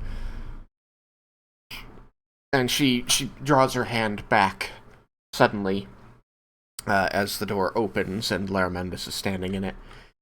She says, "Oh my, I'm sorry." Pardon me. He steps aside to let her in. She looks you up and down and says, "Are you headed to the wedding?" We are. She kind of repeats. You see her lips move as she repeats the word silently, "we," and she looks past Ian. You notice that she is also very well dressed, very clearly a noble. She says, Vendar? She calls through the open door. I'll poke my head out. Do I recognize her? It's your mother. Mother. I'll go to her. Give her a hug. She's watching you as you come, and you can see as her eyes glass over, as you pull her into an embrace, and she loses her composure. Says, "Hey, it's so good to see you." I've missed you so much. Did you get my letter? She, as you ask about that, you feel her kind of straighten up a bit under you, and she, like, takes your arms and, gives them a comforting squeeze at first and pulls them off and, steps back a moment and says, wiping, dabbing at her eyes, says, "Yes, I did receive it, some weeks ago. I waited for you in Volinar the past couple days, thinking that I would find you there." And unfortunately, we had to go get one of our party members out of the Feywild. Time passes weirdly there. I'm happy that we were able to make it for the wedding, though. Lurmendus has a look of, like, realization on his face, and he says, "This makes more sense than Archmage Ethian's mother being with Malia." I made the exact same mistake. Did I leave it purposefully vague? Yes, I did. Well, he just whispers, "I think I deserved that." Your sister will be pleased that you're here. I'm glad to see that you are all dressed well for this. Although it felt like leather, it doesn't look like it. As I said, we just got back from the Feywild. This is actually a spell making it look like we're wearing fancy clothes. What it means to say is that it's spellbindingly beautiful, made by a professional tailor. Well, I'm glad that you had the sense to dress before coming. I know that the past few months have probably been difficult for you as they have been for us. I was prepared to escort you to where we're staying so that you could change, but I'm glad that I don't need to. If you'll follow me, I can take you to where the wedding is being held." And she'll, hold out a hand and turn slightly away. I'll take her hand and follow her. She begins pulling you up the slopes toward the Tower of Everwatch, where it is nearby to the Temple of Pelor. And as she's leading you by the hand, you can feel that she is running her thumb over your knuckles, just sort of experiencing you this way, just sort of squeezing your hand and reminding herself that you're really here. She says, as she leads you up, "No, I wasn't entirely unaware of your father's activities. Only mostly. And I did try to talk him out of bringing you into it those years ago. But as you know, as you contained in your letter, He was driven and ruthless, and letting him touch you was the only way I could protect you and your sister. I can never blame you for what he did. I think you should. But likewise, I won't thank you for what you did to him. However, I understand the necessity. Your sister was distraught after you told her how it happened.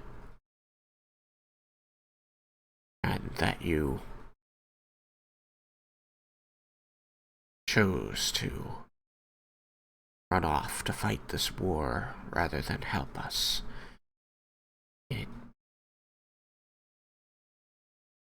She didn't take it well. And I agreed with her judgment to banish you from the family, as we both believed your judgment to be flawed.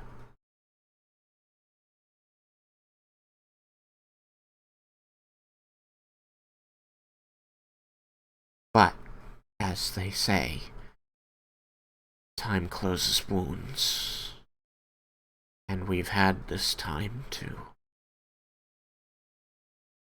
get the family finances back in order. Our sister has taken to running the estate, and though I was not able to train her as well as I would have liked prior to her needing to do it, was very... She looks back at you and smiles painedly and says, "She was very driven. Like your father. Like you."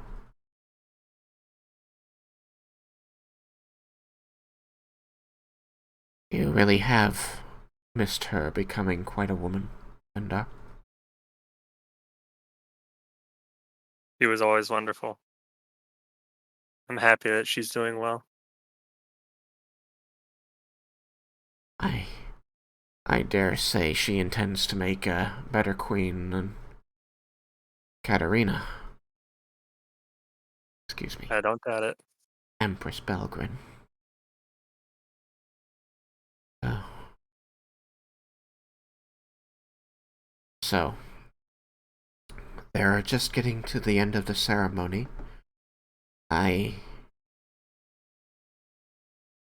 seen a lot of weddings.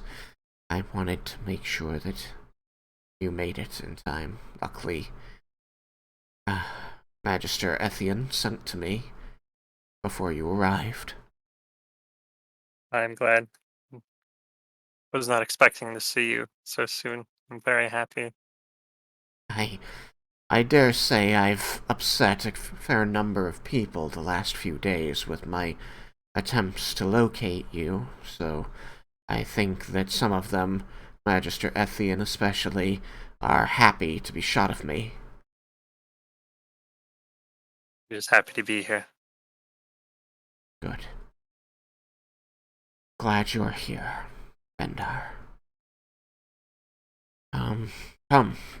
She points as you crest the hill, and you see this crowd of people, must be half the town, filling the square in front of the tower, in front of the temple, and you can, see that there is a priest or cleric of Pelor, decked out in full golden robes,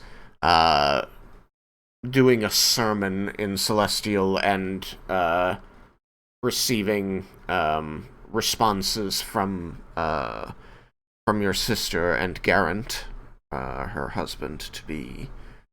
This is clearly the ending portion where they, commit themselves to a life together. This is not very common for lower-born persons who don't bother with weddings. They just live and work together.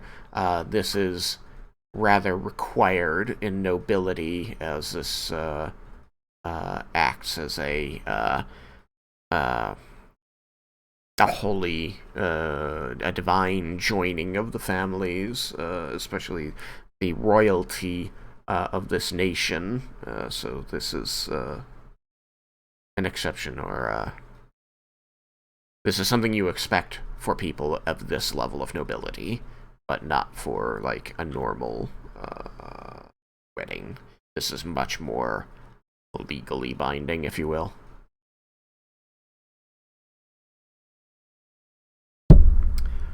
The crowd is mostly looking on quietly as the square echoes with the voice of the priest as he reads out these words that those who speak Celestial can recognize mostly. Does anybody in the party speak Celestial? Maybe Raiken? I think Raiken does. I think Raiken Yep. does. Okay. Raiken does. I don't know that anybody else does. Maybe Tatsuya. I think Tatsuya does too. Yeah.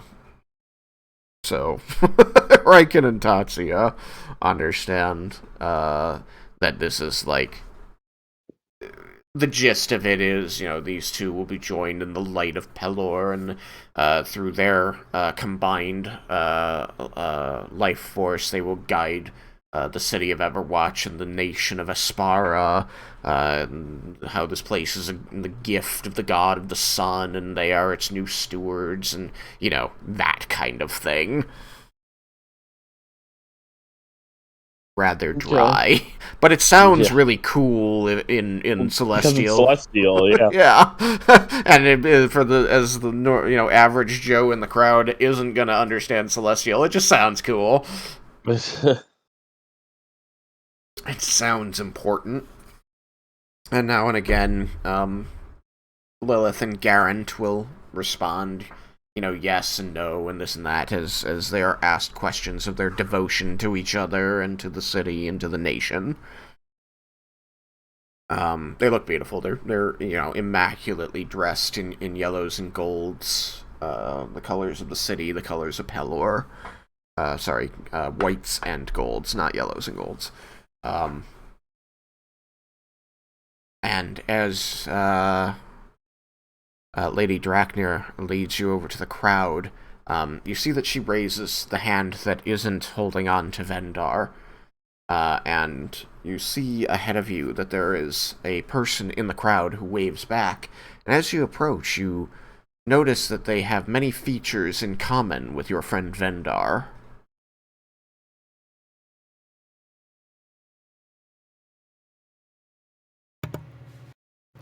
If it's possible, I want to try and lean over to Vendar and ask if he has a brother.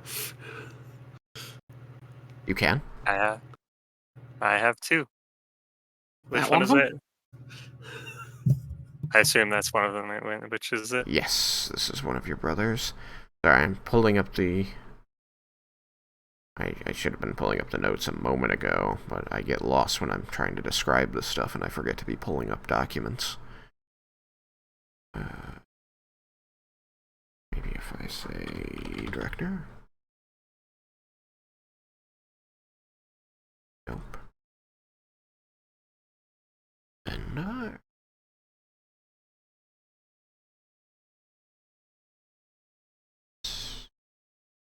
I know their names. Yeah, I know that I put this stuff all somewhere. Yukikase Vendar's note to mom. I had to go back to Skype. Yeah, I moved all the stuff from Skype into a couple different documents here, but sometimes it's hard for me to find it. And I had looked at it a while ago because you had sent me the whole story. But yeah, it would be the one who wasn't the soldier. I mean, they were both kind of soldiers. This would be the one who wasn't lost, potentially killed, potentially taken prisoner. So I think Tangros, the oldest one, was the one that was captured, so that's probably Vicarious then. Right. I believe that he was the one who was a little less stable, if I remember right. Yeah. Yeah. He waves. You see your brother. You do remember this man from years earlier as having been, I believe that you had said, twisted by your father and made into this unstable beast. Is that accurate to say? Yeah, pretty much. He's He like a violent warrior. He likes to.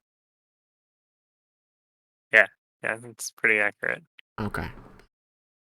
He is well dressed, and he is mostly well shaven.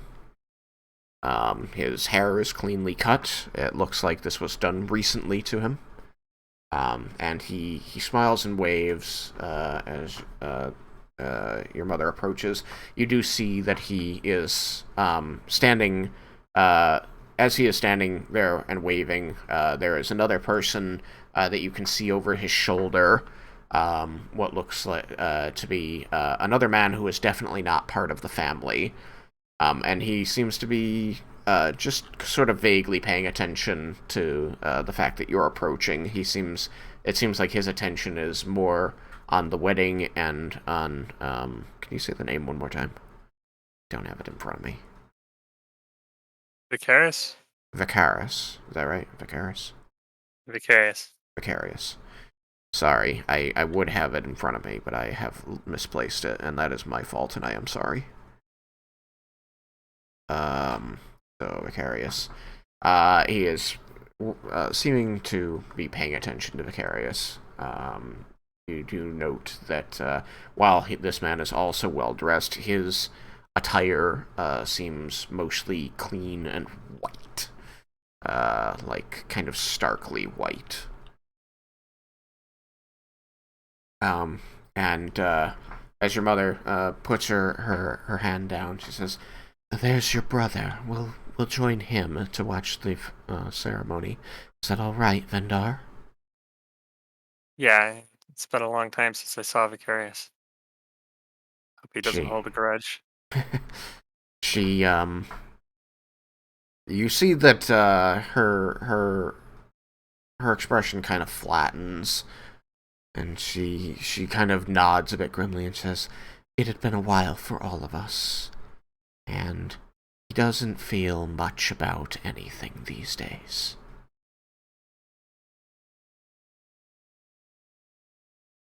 Dad really did a number on him. We've got a good doctor working on him, and he seems happy. So, for the time being, let's enjoy that, shall we? Yes. And as you join him, he smiles, seemingly genuinely. He says, "Mother, welcome back. They're just getting to the end of the sermon. They're about to kiss. You haven't missed it." And he turns to observe before you kind of notice his eye on your side of his body kind of twitches a moment, and he turns his head again back, and you kind of see this like dawning recognition in his eyes as he says, "Little brother?" A long time, Vicarious. Yes. He's got this broad smile on his face, but his voice is quiet and reserved, possibly because he doesn't want to disturb the people around them. But there's this airiness to it, and it's very uncharacteristic of him. As it has. How have you been?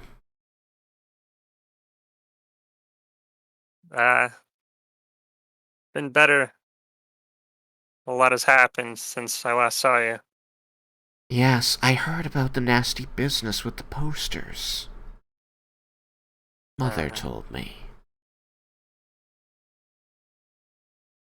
Well, in any event, it's a happy day, so come. Stand next to me. Let's watch our sister get married. Of course. And as he gestures next to him, you do see that his hand, slightly flinches, and the muscles all tense for a moment. You see kind of the corner of his mouth wrinkle in consternation. And then he just sort of chuckles and turns back toward the wedding. Are there seats, or are people standing up? It seems like everyone here is standing. You can see up there are seats that seem like they were designated for nobility. You can see that you recognize Empress Katerina Belgrin, the scary old woman who... Yeah, I'm not going close to her. She is up. Sorry, I don't have to be staring at this anymore. Anyway, the woman in red at the back of the stage will say you recognize as Empress Katerina Belgrin. She seems to be, in one of the seats of honor. There are several seats of honor near to her that are all vacant. But she does not seem displeased, and she is watching intently as the man and woman before her exchange words with each other and with the priest and with the crowd, but in Celestial. Raiken, you, listening to them, know that neither of them speaks the language fluently, that this was something that they were taught and had to memorize as a part of the ceremony, but they don't really know what they're saying, besides that they've been told what it means. They're not. That's funny. They could have been saying dumbest shit. They could have been saying dumb shit. That's what happens when you do a ceremony in another language. Yeah, they're not even pronouncing the words necessarily correctly. Yeah, you can tell they're pronouncing them okay, but it is very clearly someone who does not know the language, who does not actually know what it is they're saying, just repeating what they've been told. And I can promise you that if the same thing happened, but it was in Norwegian, and a Norwegian were to tell them what to say, I can promise you they will be saying the worst curse words and the stupidest slurs. Well, pretend that this is a very important ceremony. The future of nations depends on, the seriousness of the people involved. So they're not doing that.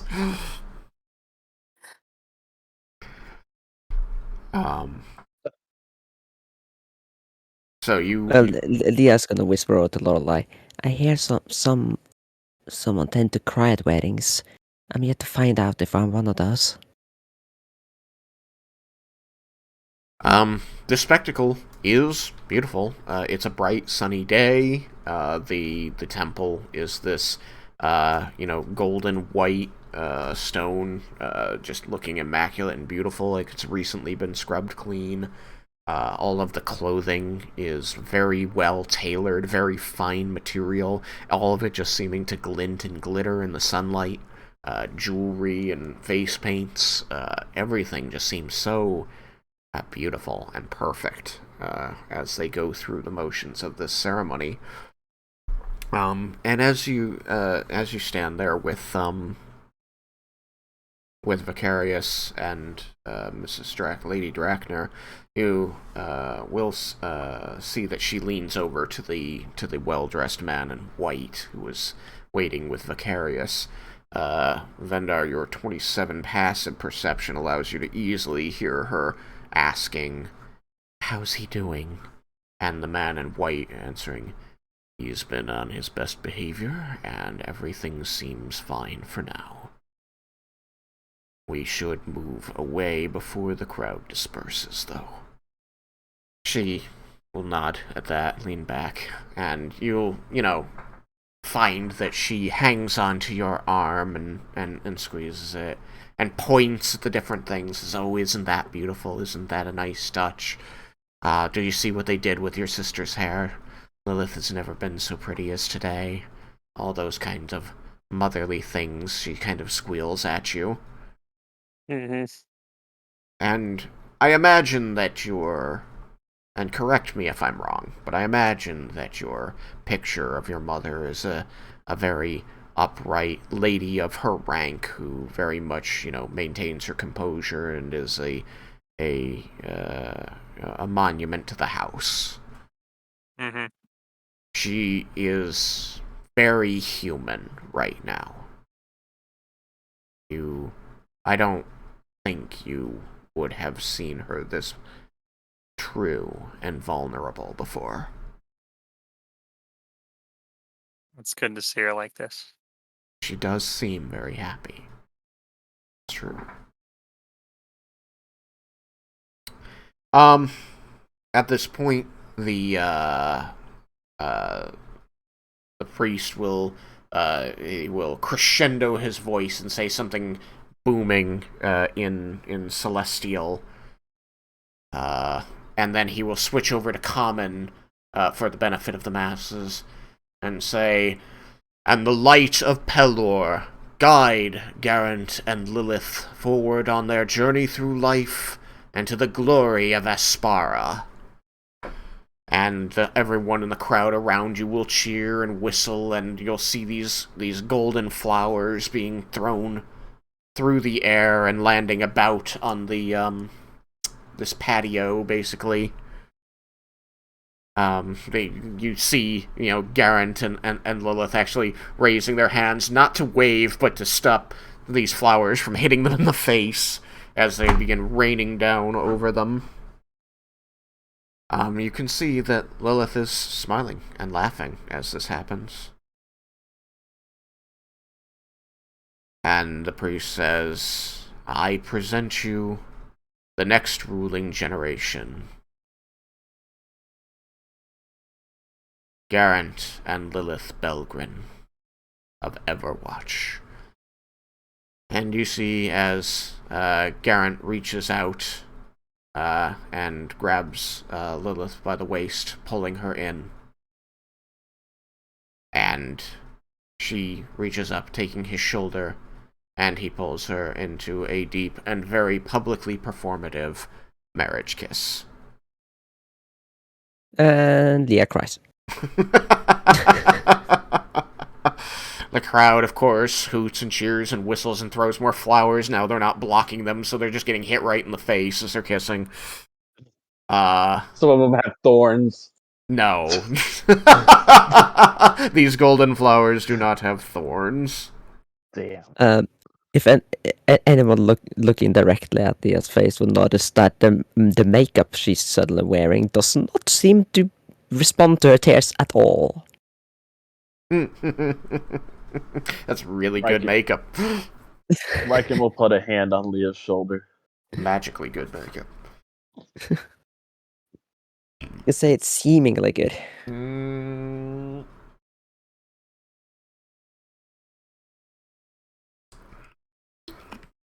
And at the point at the kiss, your mother is going to you feel like she pulls on your arm, and she's very emotional. You can feel her uneven breathing as she's watching on this. She's gripping tightly to your arm with her right hand, and she's got the knuckles of her left hand kind of pressed against her lips, and you can see that her, even through the makeup she has, there's red blotchiness from her around her eyes poking through as you can see the paint running as she cries with joy. After a couple minutes of letting the crowd cheer and exult in this, the priest will step back, Garant and Lilith will separate, and Empress Katerina Belgrin will rise from her seat and move up between them. Oh, get back here, Lilith. Didn't want you going away. And Katerina addresses the crowd, her voice carrying surprisingly well despite her small frame and the very apparent weight of years on her body, as she thanks everyone for coming out to celebrate the union of her son and her new daughter, and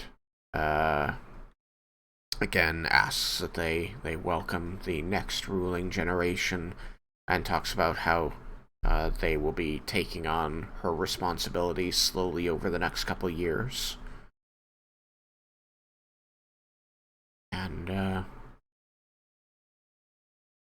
then you start to see the edges of the crowd begin to break up and disperse, and you're going to notice as the man clad in white is going to lean over and tell Lady Draknir, okay, we should move him now.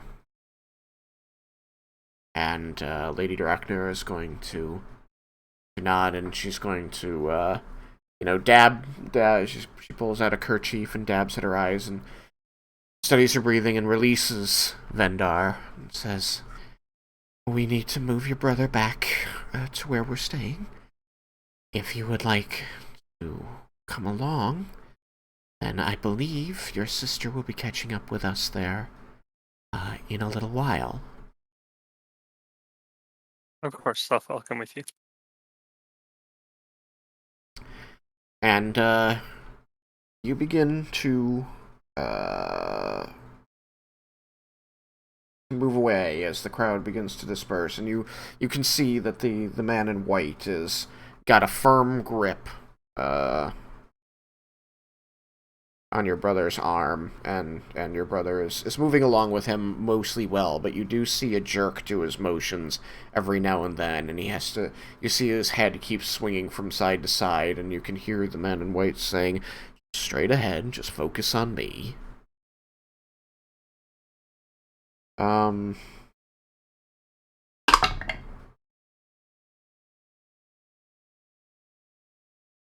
Your sister is still up on this dais, watching as the crowd begins to disperse. Are you going to try and catch her attention at all? I will. Okay.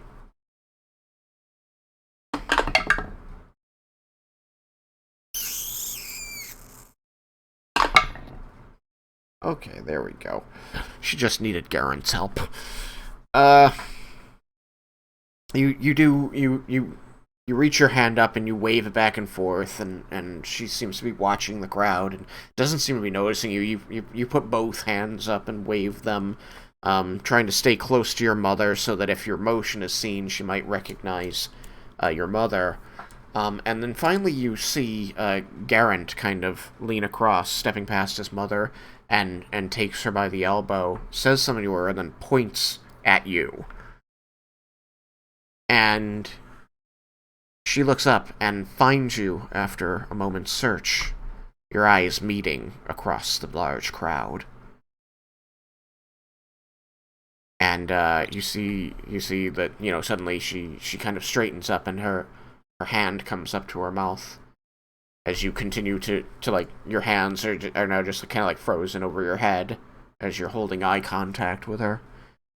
And after several seconds, she finally, like, raises her other hand, like, slowly spreading the fingers out, and then just sort of drags it back and forth a little bit,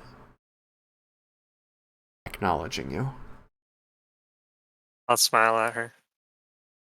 She has her face, at least her mouth, hidden behind her other hand. But you see her dip her chin in a nod, acknowledging, before she turns, reaching out to Garant, and they walk together back into the Temple of Pelor.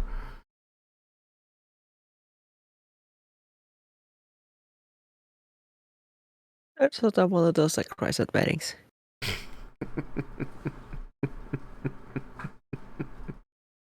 We found out that I'm not.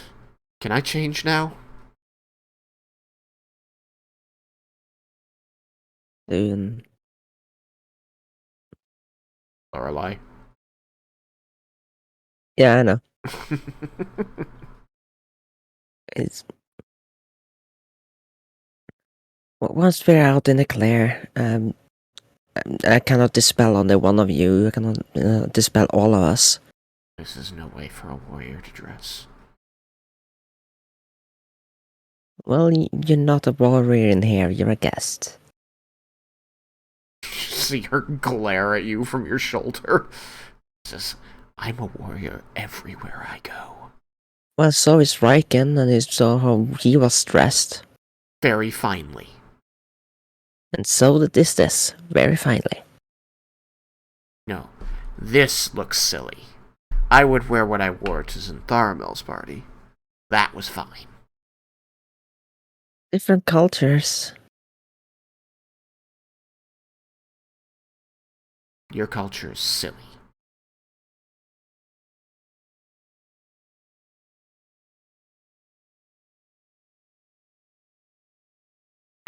Leah is gonna make an audible gasp, mockingly imitating the ones that the face did. It's very clear that she's doing it to mock. She just puffs out her cheeks. Doesn't say anymore. Just taking the knee on this one.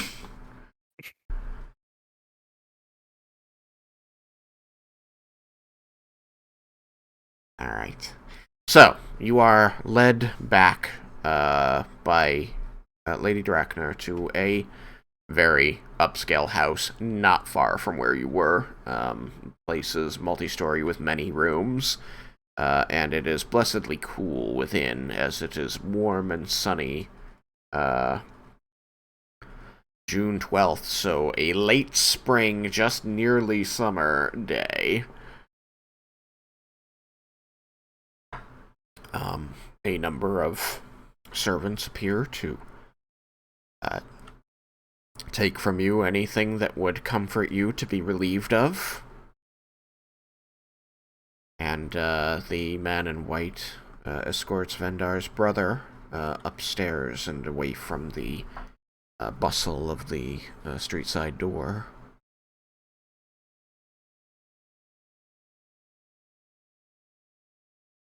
And Vendar's mother disappears for just a few minutes before coming back, having taken off the very quickly smudged off the face paint around her eyes, and says, "Please feel free to make yourselves at home here. You're my guests, and thank you all for attending that ceremony. I'm certain that when Lilith arrives later on, she will be grateful to have had you there." Leah's gonna manifest a handkerchief and like dry her eyes.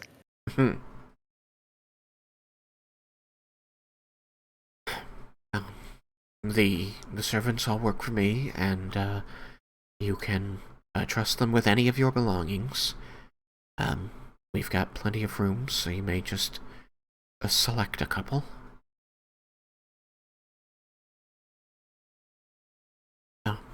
And once you've settled, you can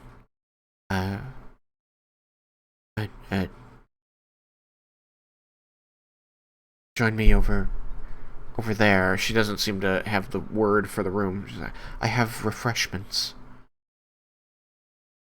Drinks? You drink?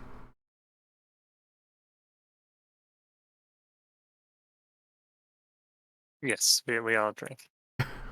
Thank you. She heads off in that direction. Definitely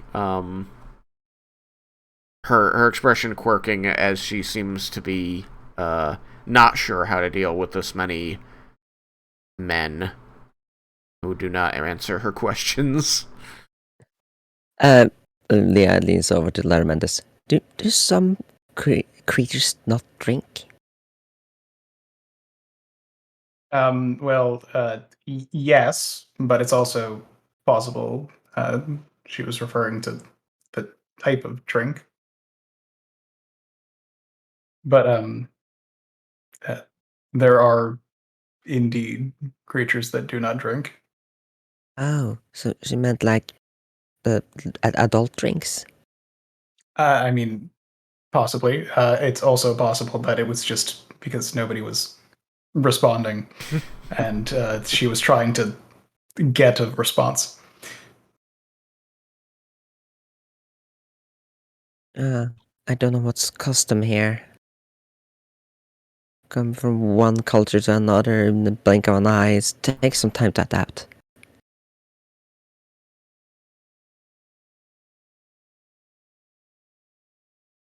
Vendar is gonna go into the room with his mother and catch up.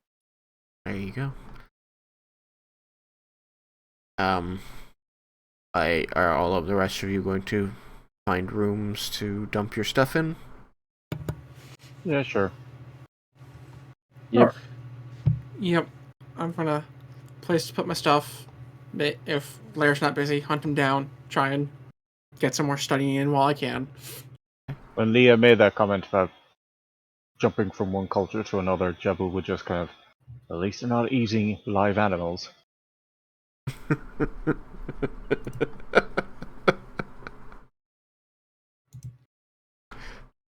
Fair. We have the courtesy to kill them first. The Fae are dangerous. Glarminus turns to Raiken and says, we will need to have a discussion about what exactly you did there and what exactly you said and anything in that realm. Even if you do not think it was important. Okay. Sure. Whatever you say. Tatsuya just sort of like leans in between the two of you and says, "Hey, my little brother took on that realm alone and came out fine. I think you should celebrate him and tell him a hero first before telling him he did something wrong." I did not say that he did anything wrong. I'm hoping that he didn't do anything wrong, and I'm honestly very glad that he is in one piece. That is not a trivial thing you have done. That's more like it. Nothing can. Not even the Feywild could take me. Tatsuya just reaches out and pats your shoulder. You did good. You did good, Raiken. And it's good to have you back. Good to be back. I can't wait to start slaying some dragons. I know, right? Discussions, many discussions to be had. The brothers like do like that like strongman like hand like. Oh, absolutely. But perhaps that is not talk to be had now. Fine. Party now, kill dragons later, I guess. That's not the order we did it in the army. We can party now, kill dragons, then party again after we kill the dragon. I knew I liked you, brother. Now let's drink! Just seems an excessive amount of partying. Look, we would be partying after slaying the dragons if we weren't being made to party right now. We're just going to go with the flow. Yeah. Raiken's now double fisting drinks. Wait, where did you get those? I found them. Well, find me one. He'll hand him one of his drinks. It's not fair if you get started before me. How are we supposed to know who's the better drinker? Hang on, let me catch up. And he just starts chugging the one you handed him. What? Hey, don't get started before me. He'll start chugging as well. So the Dragonborns are being Dragonborn. Yep. Yeah. They're being Leah, brothers too. Yeah. Leah's gonna see if there's a buffet. As Tatsuya is chugging his, you see him like kind of reach out a hand and like try to tip Raiken's drink so that he can't drink it. You're going to a room, you said? You're going to slip away? Leah? Oh no, I was looking for No. a buffet. Looking for a buffet. In the next room over where Lady Drakner went, there's it's like a lounge. There's a counter with several bottles upon it, labeled in Common and Elvish. Different wines, also just this very highly purified mountain spring water from the dwarven mountains of some place you are pretty sure doesn't exist. But it sounds fancy. It's extremely fancy. Some place called Evian. What? Yeah. So clearly you can make yourselves at home here, and we can pick up there next time. I don't want to go over time this time like I did last time, so we're at 10:30. So cool. We did the wedding. You guys are back in the material plane. No more Fae. You got Raiken back. Everything's coming up you. Yes. And Vendar got to see his sister's wedding. He didn't miss the whole thing, just a little bit of it. Or, like, I don't know, maybe a big bit of it, but he saw the important part. Yeah, just we missed the Got there boring by the bits. end. Yeah. You know, seeing her walk out and all that boring bits. She saw me. She knew I was there. Yeah. And now you're being taken care of by Vendar's mother, and Vendar's brother's back, so he's probably maybe happy about that. I hope he's alright. He does not seem it. Yeah, no. He's never really been alright. No. But he does seem... Your mother said he's getting help, and he does seem to be getting help. That's good. Yeah. Okay. It was kind of directed today, as there was mostly the wedding scene and the whole... I wasn't sure how things were exactly going to go in Fae, but it did seem like you were focused and you knew you wanted to get in and get out, and so, you know, that did happen. So, good on you on that. Yeah. Just to close it off though, that Leah would like find something to eat and find a place to sit and just rabble on to Lorelei, like tell everything of what she experienced since she disappeared. Okay. Like with the Feywild and the menaces and the weird lich creature and she listens in her stoic warrior way, offering mostly tactics, and congratulations is you know, one warrior to another kind of thing. But she seems to be a good listener.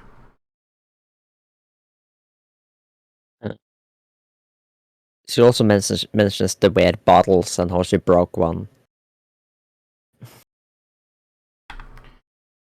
Again, we can get into that in the next session. Yeah. But good to know that that is what you'll be doing. Okay. So I'm sorry to the people who were less involved. You could always involve yourselves. But There's no shame in it. Yes, definitely don't hold back from just jumping into scenes with questions, or just tell me what the character's doing. That's always good. But I'm always glad that you're here, and so I hope that you like where the story's going, and if you have any questions or concerns, just let me know between sessions. Okay, so I'm going to call it there. If everybody's good with that. Everybody please take 1100 XP. And I will see you next week.